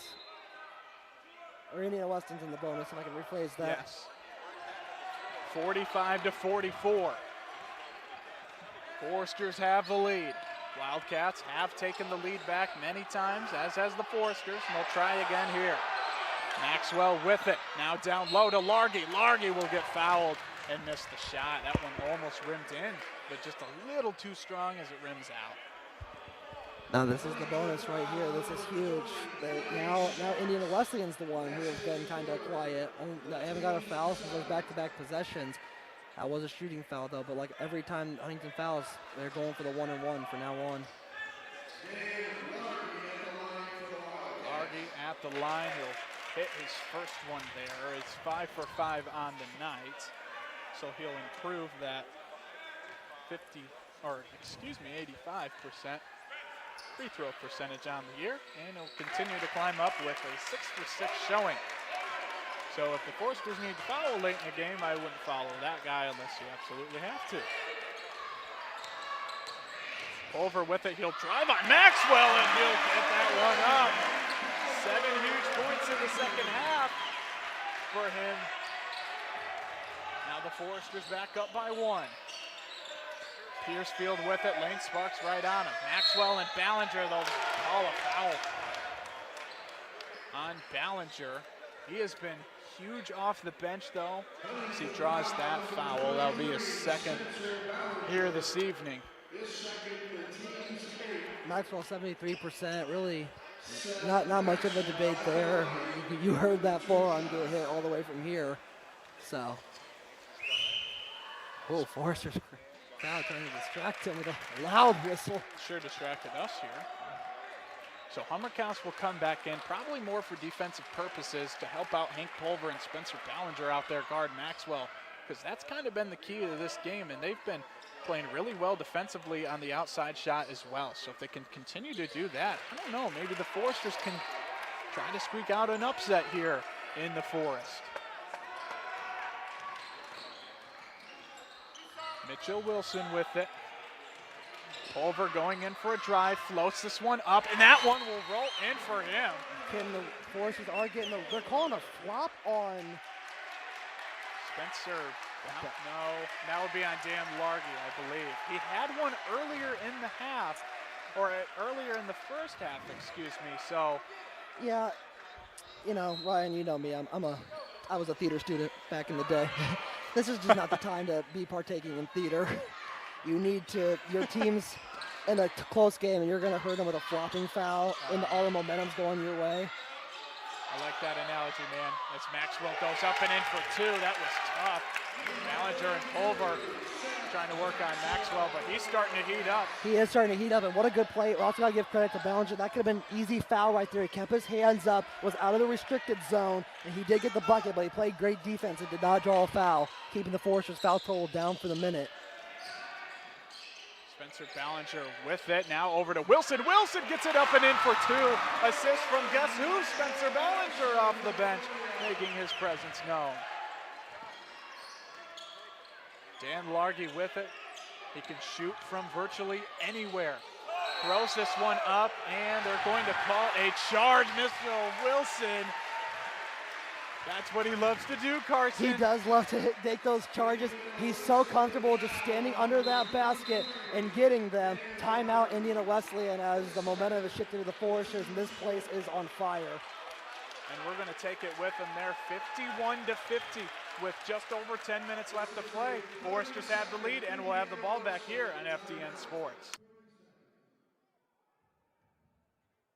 First Federal Savings Bank is a proud supporter of Huntington University athletics. For over 100 years, First Federal has served Huntington and the surrounding communities. Just as in athletics, the bank works hard and strives to be the best. This past year, First Federal received the Reader's Choice Award as the best bank in Northeast Indiana. In addition, First Federal is a 5-star rated bank and was recognized as one of the top 200 community banks in the nation. First Federal Savings Bank would like to wish the athletes and coaches the best of luck. Huntington University and First Federal Savings Bank, now that's a winning team. Go Foresters. 51-50 here in Platt Arena. Ryan Walker and Carson Watkins here on the call. Having a fun time here with the first home broadcast of 2022. I love this sport. And we hope that you guys are enjoying as well. And the Foresters have a chance to extend the lead. Certainly want that. West driving through, will kick it out now to Goodline in the corner. He'll get bumped, no call. He'll get blocked by Seth Maxwell, and that's going to be given to Indiana Wesleyan. I think Corey Alford not thrilled with the bump there. Neither was Zach Goodline. He said, where was the foul, I believe, if I can read lips, which I can sometimes. Goodline and Piercefield. It's Piercefield. So it's this one to Largy. Playing tough defenses. Ben Hummerkaus, who does get a hand on it, but gets it right back as Largy. Now to Michael Thompson, a pregame player to watch. Largy goes up and slams this one down, but the whistle was called before the slam, probably luckily for the Foresters. No shot. Yeah, he has no shot. Sorry. It'll be on Middlesworth, who puts his hands up in the air. The official's doing some kind of like weird pivot motion. I've never seen that before as Could a be call. a dance. Once again, Ryan, we are not doing theater here. I don't understand. I did theater in high school. My theater days are over. I love that analogy, Carson. That was probably an all-time for me right there. Thank you. Largy will miss this free throw, so now 6 for 7. So very lucky for the Foresters that they got the foul called before the shot. And now Goodline, step back three. No good, but Mitchell Wilson with the rebound. Foresters will get another chance. Middlesworth goes up, challenges Maxwell, and gets this one in on a floater. Timeout for the Foresters as they take a 3-point lead with less than 10 minutes to go. It's going to be a full timeout, so we will see you right back here inside Platt Arena on FDN Sports.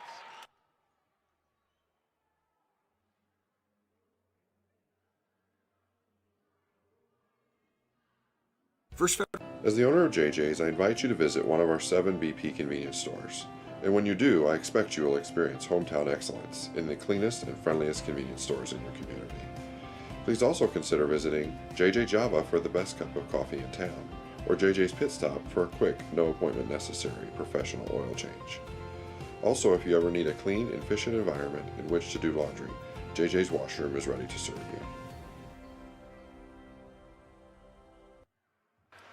Welcome back to Platt Arena. And if you want more on the Huntington University players, or coaches sometimes, or Carson and I guess, you can tune in every Friday around noon. I try to post these, and of course we'll have one with Landon Jordan coming up on Friday. A couple high slam and jams from him and high fives from his dad to Carson Watkins one day. Once again, my apologies for the ethics committee. We'll bring that up, of course, on the podcast. And a little bit of a couple major switches for Landon Jordan. You know, comes in as a film major, then goes to television production, and then thinking of criminal justice. So, of course, all of those connect together, correct? But, of course, he's a freshman, still has time to figure it out. But he has figured it out on the court, I would say. I'm glad he figured it out before I did as a person. Of course, of course.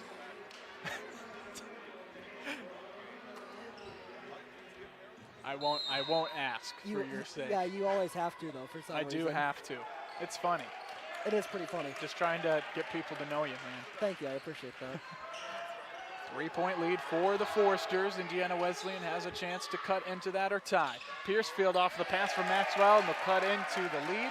And now we're down by 1. See how the Foresters respond now with less than 10 minutes in this ball game. Foresters here on upset alert against number 9 Indiana Wesleyan. For 3, Hank Pulver. That one won't fall for him, and now the Wildcats have a chance to change this lead with 1 shot. Like you said, Ryan, it's been a seesaw all game. Piercefield thought about a 3, but thought better of it. Now back over to Piercefield to get it down to Maxwell, and he's going to get this rejected by himself. Great defense from Hank Pulver, who's been getting it done on Seth Maxwell defensively and on the offensive side. Luke Stevens will come back into the game, in for Dan Largy. Could be an opportunity for Huntington defensively, that is. Largy leading all scorers with 19 points.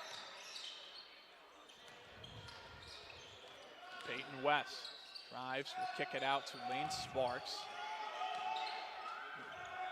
Back over to West. West on the drive. He'll throw this one up. Will get contact though. Luke Stevens, senior, is not very thrilled with it. Gets 2 shots. That was a late call. The Forester bench was on their feet, and so it was most of the crowd. And then the call came. Everyone's like, oh man, it's a nice stretch right there. Nice little 8 minutes. Shall we say an agreement and disagreement on both sides at different points? Yeah, that makes sense. Of course, not at the same time. No. As Peyton West will make his first free throw this season. The senior is shooting 75% from the charity stripe this year. And he misses the free throw. So the Foresters can't capitalize on 2 points. They just get the 1 and extend the lead to 2. Foresters are 4 for 7 right now. Once again, you do not want that to hurt you. It hurt them in the past. I know things are working okay, but once again, just got to watch that. Maxwell and Hummerkaus with Pulver lurking down low. He'll come over and help, and this one is stripped by Ben Hummerkaus. Lane Sparks on the other side. Now he will drive, throws this one to Hummerkaus, and this one will go out of bounds.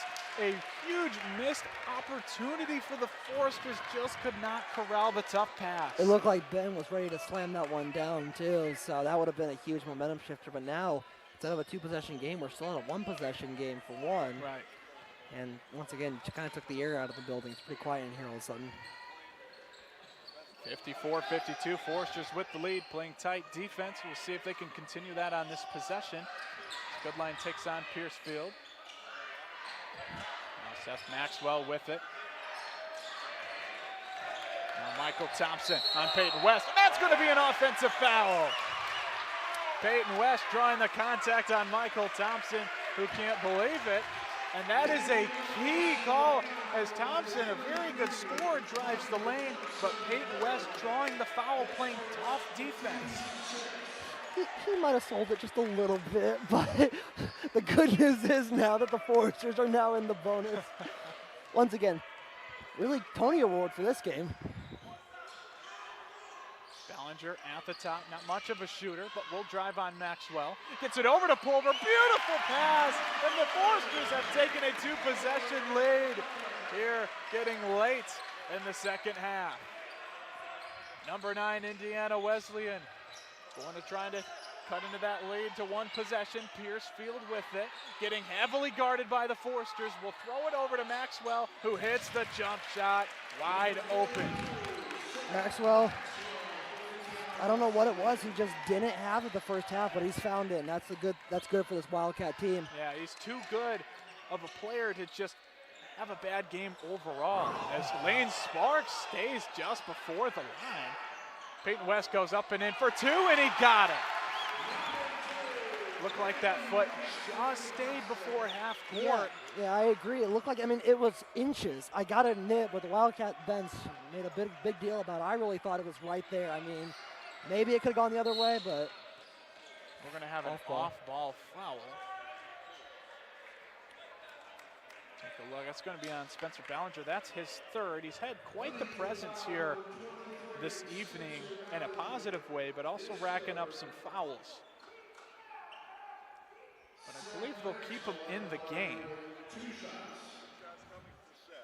So Seth Maxwell will come to the line. And make it. Well, right when the Foresters got in the bonus and things were looking pretty good for them, the Wildcats find themselves in the doubles. So that's going to be huge. But they were right outside. They were in the bonus with 15 minutes remaining. The fact that it took them 10 minutes to get to the doubles, a good thing in all things considered. So the Foresters have a 3-point lead. Goodline with it. Be heavily guarded there by Piercefield. Great job by him tonight. Now back over to Goodline. Goodline challenging Maxwell, but just too much for him. All 7 feet. Working there, does not come up with the block, but forces a very difficult shot for Goodline. Now has a chance to cut into the lead, and they will. Michael Thompson, the 3rd, our player to watch in the pregame show. Gets it up and in, and now just a 1-point lead for Huntington. Coach Alford has 4 timeouts left. If things get out of hand, he still has a little bit of time to calm his guys down. We got a 5:53 remaining. There's a lot of time left, Ryan. Ballinger over to Sparks. Now with Goodline. Goodline going up. This one is swatted away from Tim Adudikazi. He has a lot of swagger about him, too. You can see it. He's quite the player, Carson, a player that's been very dynamic, the junior forward, starting in all 18 games, 11 points per game, but he's a force on all points That's of a great, the floor. That's a great shot right there. Just kind of look what Zach Goodline's against right now, but he gets it out to Hummerkaus. Goodline goes up and challenged by Maxwell, and Maxwell saying my bad as he gets the foul called on him. So the Foresters will go to the free throw line. I looked over at the bench because I thought that was a foul. I was like, this bench is not going to be too happy. Drew Goodline was up on his feet like, hey, don't you dare do that.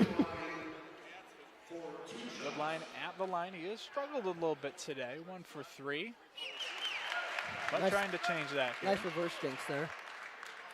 I try.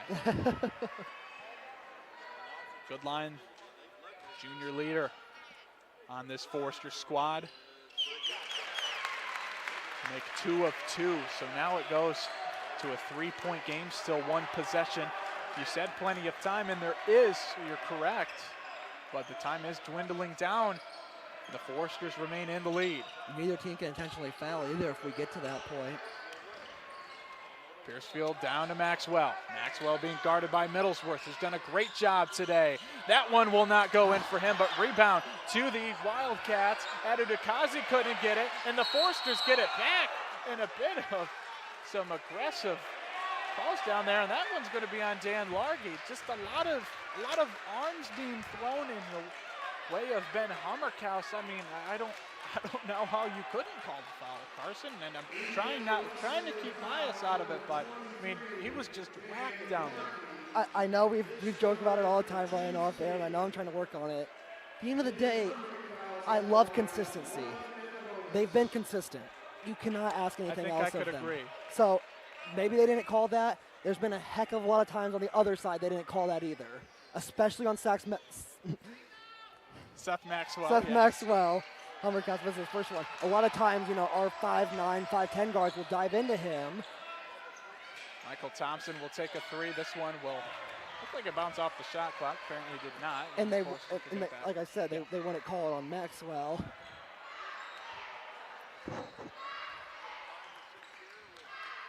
Zach Goodline with it now. They have the lead. Definitely want to try to get this 2 possessions if you're Huntington.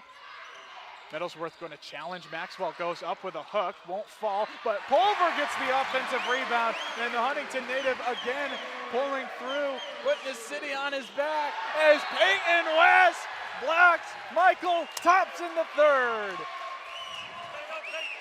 Wildcats will get it back, 5-point lead. Still plenty of time on the shot clock, but that's a huge block from Peyton West. Peyton West was screaming there under the basket. And now there will be a foul called. Waiting to see who it is. I would assume it would be Hank Pulver. It was. No, it's not on Pulver. They're going to call that West. On. I thought it was 3, so it might have been. Oh, it was on Ben Hummerkaus. He did. There's 5 guys on the floor. We have to get one of them.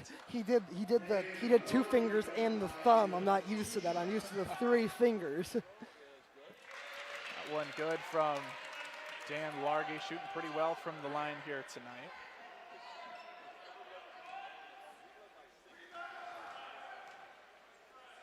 Largy going to try to make this a 1-possession game, and he will.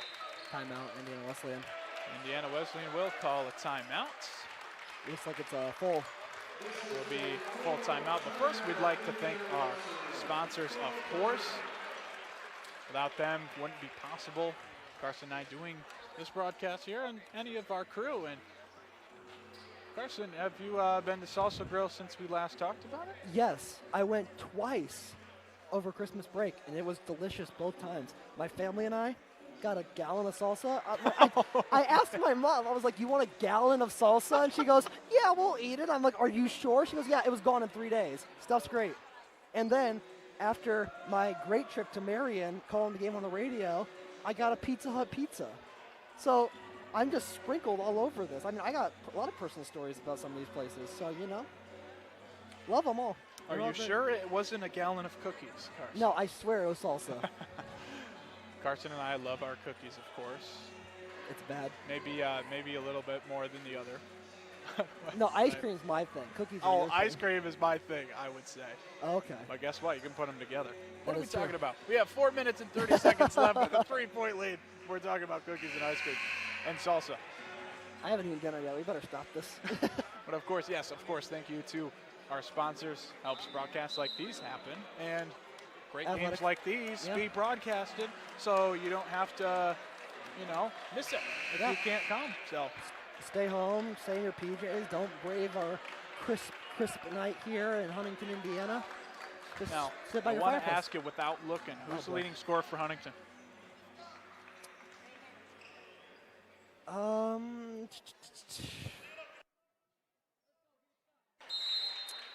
don't know. Hank I really don't. Pulver has 17 points. Okay. Been a great asset tonight, really, in both halves, but especially in the second half. But here we are. Forrester's trying to get this to 2 possessions again. Middlesworth with it. He'll float it up over Maxwell, and it will just rim out, and the Wildcats will retain possession. Yeah, Pulver's only averaging 13 and a half a game, so 17's above that, obviously. Just really what you needed. Piercefield will pierce through the Foresters' defense and cut the lead to just 1. Strap in, folks. We're under 2 minutes to play in a 1-possession game. Hummerkaus with it now with to Hank Pulver, you We're just under- mentioned. We're under 4 minutes, right? Under 4. Did I say 3? You said 2. Oh, okay. Under 4, I meant. Missed layup from Zach. Good line, tough shot. Here comes the Wildcats. Piercefield with it. Now over to Michael Thompson for the lead. No good. Offensive rebound. Adukasi. And they take the lead off of the offensive rebound and layup. 63 to 62.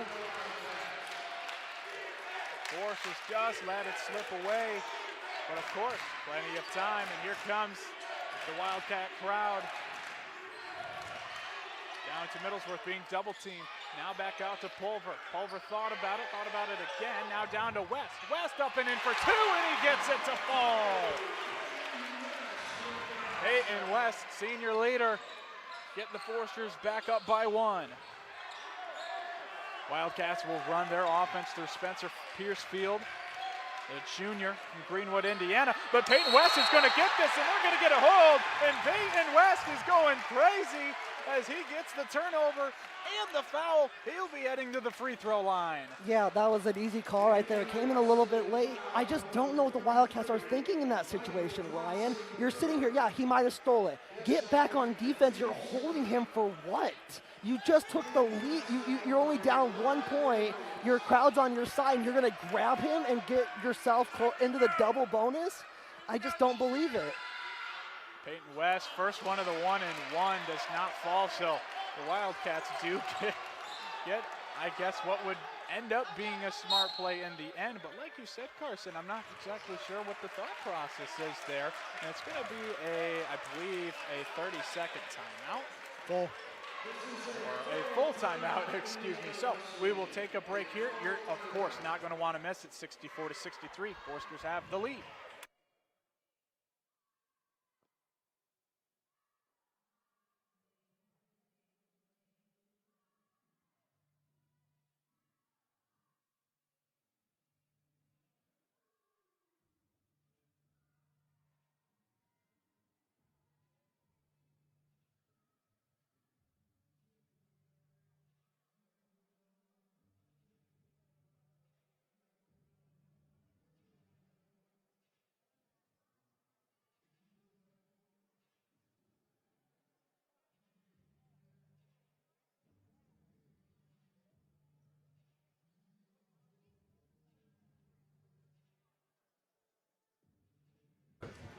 We are back here inside Platt Arena. Carson, this is a bit of a yawner. Yeah. I would say. I'm ready to go to bed, right? Right? No, I'm just like, I'm full of energy right now. I don't think I could sleep at my current state. It's quite the game. What does both teams need to do if they want to pull out a win here, Carson? Well, for the Wildcats, they need to control their emotions right now. I think more than anything, I think they're getting a little bit out of control. Like I said, they're not really used to being in this situation. And I don't think they expected to either. That too. They have a 9-game win streak against the Foresters. Nobody on this Huntington team has ever beat Indiana Wesleyan.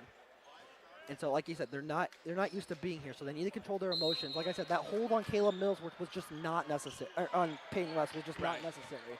For the Foresters, keep playing great defense, but you've got to make your shots, especially now that you're in the double. You cannot miss free throws.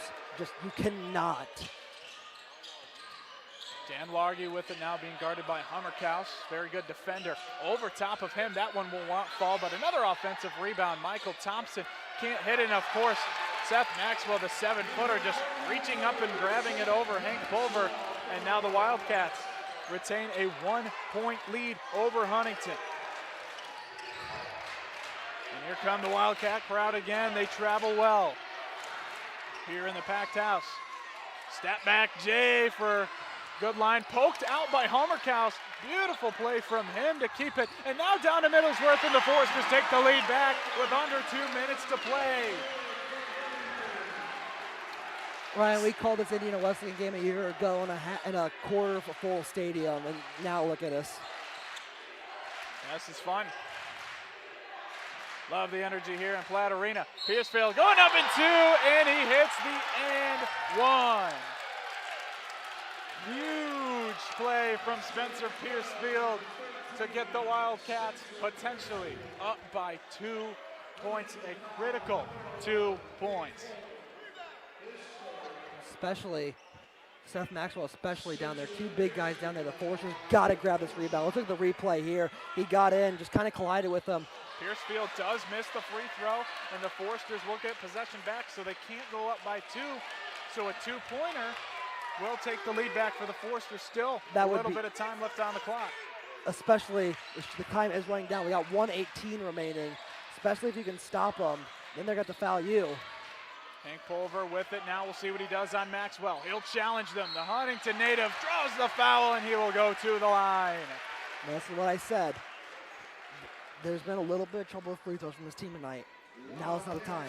This has got to be the clutchest free throw. Hank, you can just see in his eyes. He's just thinking about it right now.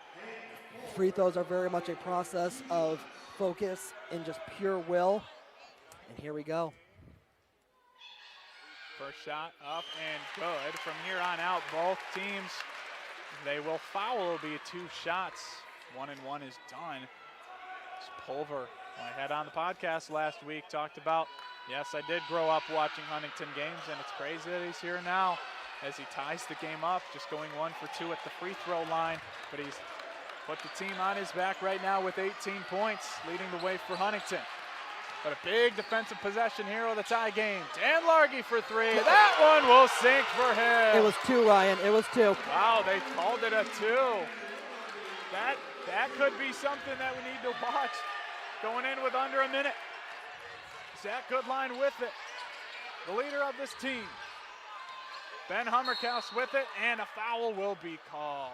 No shot, but Hummerkaus will go up to the free throw line and take 2 of the most important free throw shots of the night for either side. He's only 68 on the year so far, but a rebound also could be huge. If he makes one of these and gets the rebound, that would be huge. But this has got to be the clutchest. He's got to be clutch. Hummerkaus is first. Good. Does fall up with the bounce. It hit the front of the rim. I thought it was doomed. All a part of the plan. All a part of the plan. You gotta take a timeout to ice him. He kind of shrugged his shoulder. Okay, ice me, do it. Greg Tonigal, one of the best coaches, I would say, of all time, calling a timeout to ice Ben Hummerkaus. And we're gonna keep it here and just talk about this, Carson. I mean, make or miss, the Foresters still within that reach. Of course, if the Wildcats were to hit a 3, it's deep trouble for the Foresters as Dan Largy just hit a deep 3. I mean, he is a great free throw. Or it was a 2, excuse me, correct. But obviously he can hit from You 2. always want to mention when my foot's on the line, but whenever someone... Well, I couldn't see that. You're looking for the ref, and that's a great thing because I completely missed it. But, hey, both teams shooting terrible from beyond the arc tonight.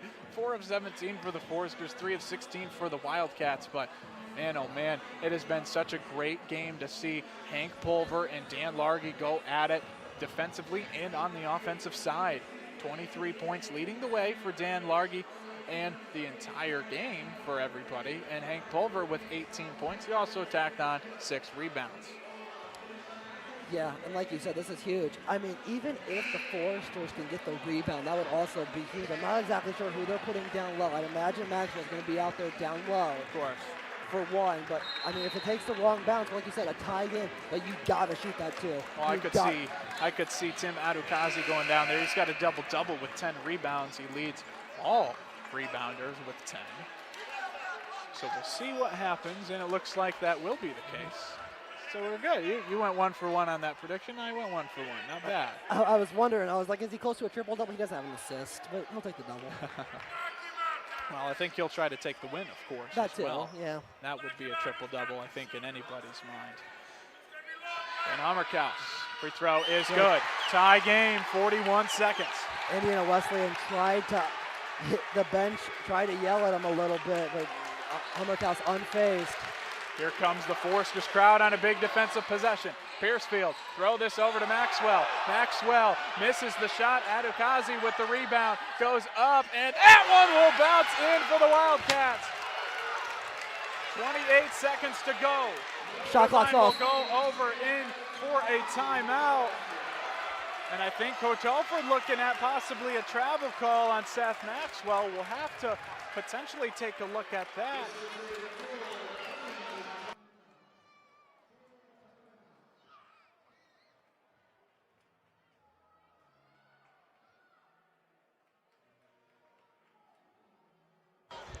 Wowzer. Carson, it's a 2-point game. 2 will tie, 3 potentially at what time would win. But do you take the last shot, Carson, or do you just take any shot that you can get? I think it's either or. You take either shot you can get for one. But I think you got to hold it and try to drive in. Maybe even try to draw contact. All right, so we're going to see a replay right here. The Foresters crowds. We'll take a look at what Coach Alford was potentially looking at. So Seth Maxwell on the left side of your screen. I think it was before this, actually. It was before that part there. Yeah, I think he walked. Adukazi showing some emotion after there.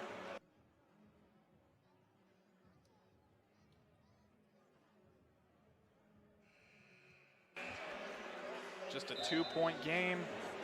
Wildcats taking the lead. I mean, we've seen the Foresters, like you said, right now they're only 23% from deep. That would be a heck of a time for that 5th one, but do you want to risk it? I mean, you're shooting 45% from the field. It might just be worth it to try to just get the bucket. All right, so I think we're going to see the replay here. Taking a look at Maxwell. 100%. Could have taken steps. We'll see. You be the judge here at home. Thank you to our excellent replay crew. So the Foresters, 20 seconds exactly on that shot, on that clock. Now shot clock is turned off. Good line working at Adukazi. Go right to the rim. Throws it up and ties the game. Indiana Wesleyan will have a chance. Tonagle. Will he call timeout? He will not. They're going to go for it. And he will. He will call timeout. 7.6 seconds left in this game. Are you not entertained? 71-71. Good line trying to get the crowd up. Biggest possession of the game coming up here. No. Biggest possession of the season. If you stop them here, you can say, even if the Foresters do fall short in overtime, you can say, we took the #1 team in the conference to the brink. Let's look at a replay here from Zach Goodline. Like we said, unfazed. Maxwell, he just got right around him. Good job by Maxwell not to foul him. That could have been a really easy foul. Another look here. You got to give Maxwell credit. He just got out of the way. And he does a great job. He only averages around 3 fouls a game. He's been fouled out only 1 time this season. You don't see that from big guys. Yeah, especially in this league. I mean, we've seen it especially, I mean, I know mostly with like Landon Jordan. Like a lot of times he would just, and former Forester Clyde Curie would just be having foul trouble like right away. So basketball IQ to not foul in situations like this. But now here's the thing. You got Maxwell down low. You cannot foul them. The Foresters have been pesky, poking the ball away. The crowd is on their feet as they come back to the court. The buzzer sounds. This is huge, Ryan. You dream of moments like this when you're a kid. Absolutely. And here come the Forester crowd. It's the loudest they've gotten all season. Here we go. The Foresters alive. 7.6 seconds left on the clock. 71-71. Peyton West gonna guard Maxwell. Everybody on their feet in Platt Arena. Here we go, Largy with it. Largy with Hummerkaus. He'll try a drive, go up for two. It's blocked. No good. It is the buzzer. The Wildcats win. There's 0.1 seconds left. There's 0.1 seconds left, but Largy is hurt.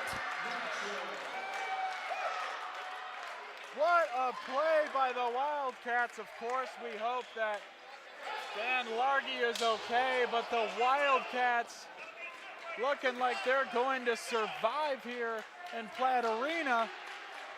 An absolute heartbreaker. They had all those. Foresters just could not pull down that rebound. Let's look at the replay here, Ryan. Just a heartbreaker. They got it up. He was looking for it. Largy right okay on the ground there. I do hope he's okay, of course. And, I think the officials might have to make sure how much time is left on the clock. We do have replay, of course, here to check the time. There's no indication right now. Coach Strom is screaming at half court to look at the clock. And I think they are going to look at it here.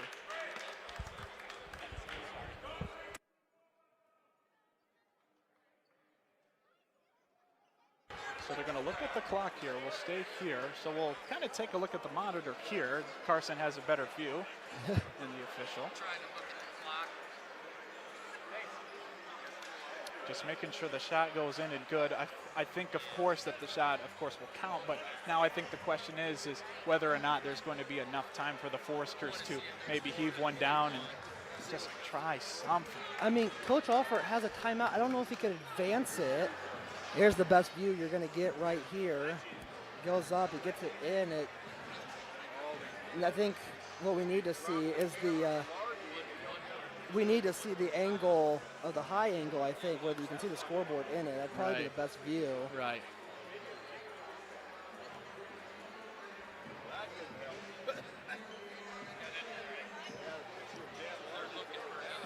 Still looking for an indication on how much time will be on the clock. Maybe we could get a different angle in. That's going to be the biggest thing right here, especially you want to see, I guess that one there, that one gets up.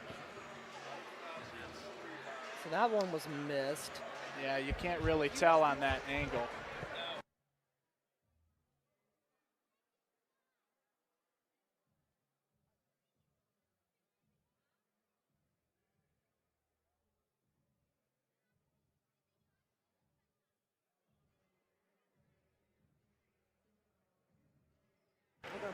Looks like they're just going to go with what's on the floor, unfortunately, for the Foresters. Just 0.1 seconds left on the clock. Had to get the game moving.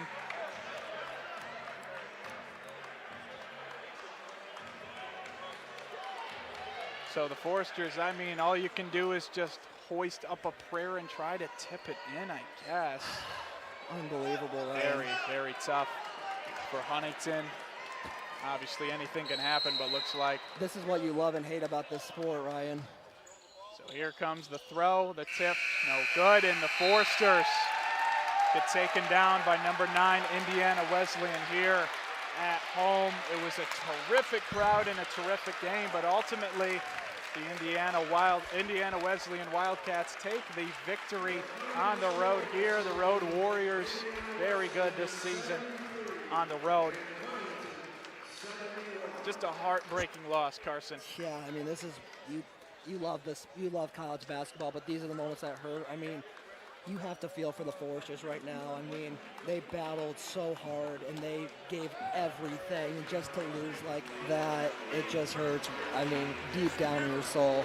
But hang your heads high, Foresters. You got Grace. You got another chance against Grace. You battled. This is a great effort. But we got some post-game analysis. Absolutely, Carson. Another chance, of course, on Saturday. But for more on the post-game analysis, this is FTN Sports.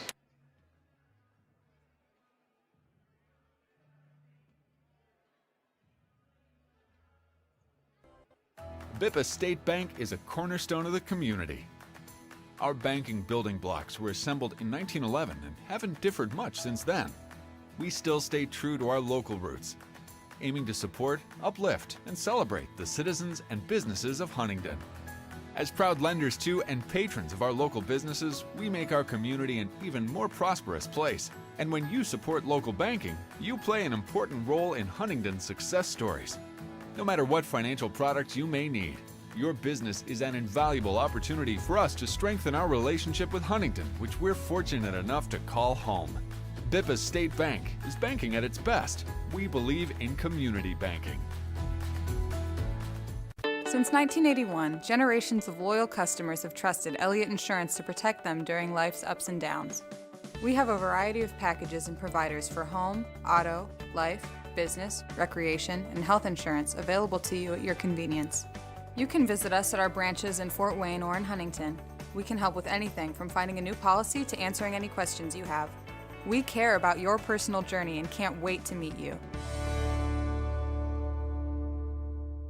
First Federal Savings Bank is a proud supporter of Huntington University athletics. For over 100 years, First Federal has served Huntington and the surrounding communities. Just as in athletics, the bank works hard and strives to be the best. This past year, First Federal received the Reader's Choice Award as the best bank in Northeast Indiana. In addition, First Federal is a 5-star rated bank and was recognized as one of the top 200 community banks in the nation. First Federal Savings Bank would like to wish the athletes and coaches the best of luck. Huntington University and First Federal Savings Bank, now that's a winning team. Go Foresters.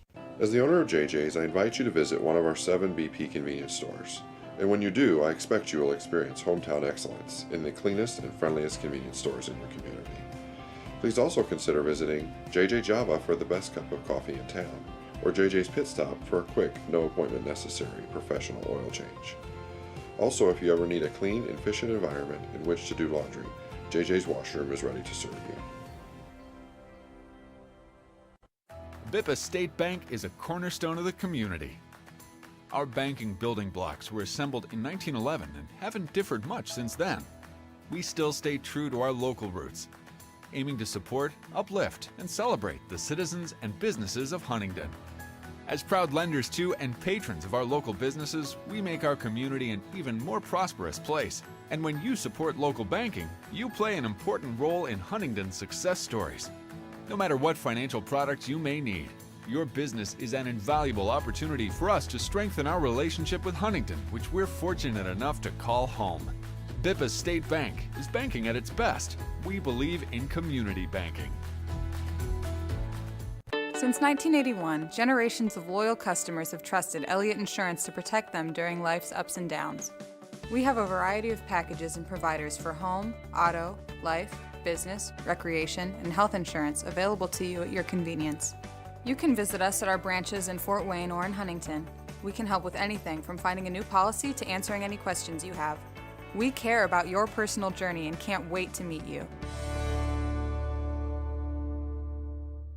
As the owner of JJ's, I invite you to visit one of our 7 BP convenience stores.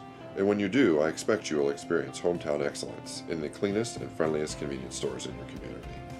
Please also consider visiting JJ Java for the best cup of coffee in town, or JJ's Pit Stop for a quick, no appointment necessary professional oil change. Also, if you ever need a clean and efficient environment in which to do laundry, JJ's washroom is ready to serve you. First Federal Savings Bank is a proud supporter of Huntington University athletics. For over 100 years, First Federal has served Huntington and the surrounding communities. Just as in athletics, the bank works hard and strives to be the best. This past year, First Federal received the Reader's Choice Award as the best bank in Northeast Indiana. In addition, First Federal is a 5-star rated bank and was recognized as one of the top 200 community banks in the nation. First Federal Savings Bank would like to wish the athletes and coaches the best of luck. Huntington University and First Federal Savings Bank, Now that's a winning team. Go Foresters. Bippa State Bank is a cornerstone of the community. Our banking building blocks were assembled in 1911 and haven't differed much since then. We still stay true to our local roots, aiming to support, uplift, and celebrate the citizens and businesses of Huntington. As proud lenders to and patrons of our local businesses, we make our community an even more prosperous place. And when you support local banking, you play an important role in Huntington's success stories. No matter what financial products you may need, your business is an invaluable opportunity for us to strengthen our relationship with Huntington, which we're fortunate enough to call home. Bippa State Bank is banking at its best. We believe in community banking. Hello, ladies and gentlemen. Welcome inside Platte Arena. Carson trying to take my play-by-play position a little too early. He'll have the call on Saturday against Grace, but Carson, obviously you want to win, but there's really not much you can ask for tonight from the Huntington squad here tonight. Probably heavy underdogs coming in, 7th best team in the Crossroads League. Couple losses last week, but they have an Indiana Wesleyan team that has won a lot in a row against Huntington, coming in as number 9 in the country, and a couple road warriors, and they get the job done tonight. But you really can't ask for much more, man. Yeah, you just can't. I mean, they did everything they could. I mean, that was a clutch shot. It gives me flashbacks to Javen Knox last year. It's just great games that just end on these great shots, and just the Foresters they're green, but they're not finding those 4-leaf clovers. Yeah, if I can use that analogy, and that's it true. all, Yeah, but let's talk about our player of the game, and it's really Dan Largy at the end of the game there. Played a really good, consistent game, but really turned on the Jets towards the end of the game. Clutch 3 at one point, really good at the free throw line.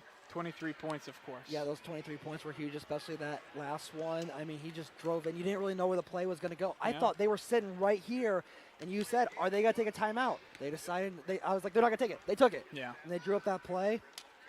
They have one of the best coaches in the world. Yeah, exactly, Carson. And, of course, Seth Maxwell had quite the game as well, had 15 and a buzzer beater shot that ultimately took down the Foresters with 0.1 seconds left on the clock. Really can't do anything anymore at that point. But let's take a look at the Foresters. I believe player of the game is Hank Pulver, who took not only his team, but I guess the city on his back and scored 18 points. It had a great first half, even better second half. There's a song, and one of the lyrics goes, I put on for my city, and that's what Hank Pulver did tonight. Of course. 18 points, couple steals, 6 rebounds. I mean, like I said, you just cannot ask much more from this team. Yeah. They did everything they were supposed to do, and like I said, just luck ran out there at the end. Of course, Carson, and they have another opportunity. They play a higher-ranked team in the Grace Lancers. Now, the Wildcats did defeat them at their own home court in Winona Lake in Indiana. So we could get a similar team here, but they were one of the hottest teams in the country, winning 13 of their first 13 games. Of course, picking up a couple ranked victories. Had a loss to Southeastern as receiving votes, but that was a really tough game. But it's a team that is going to be really tough, and it's going to be here, Platte Arena, 3 o'clock around, or 20 minutes after the conclusion of the women's game, which they will play the game before that. So from the FTN Sportscast, of course, it's Ryan Walker and Carson Watkins. Thank you so much for watching, and hope you enjoy.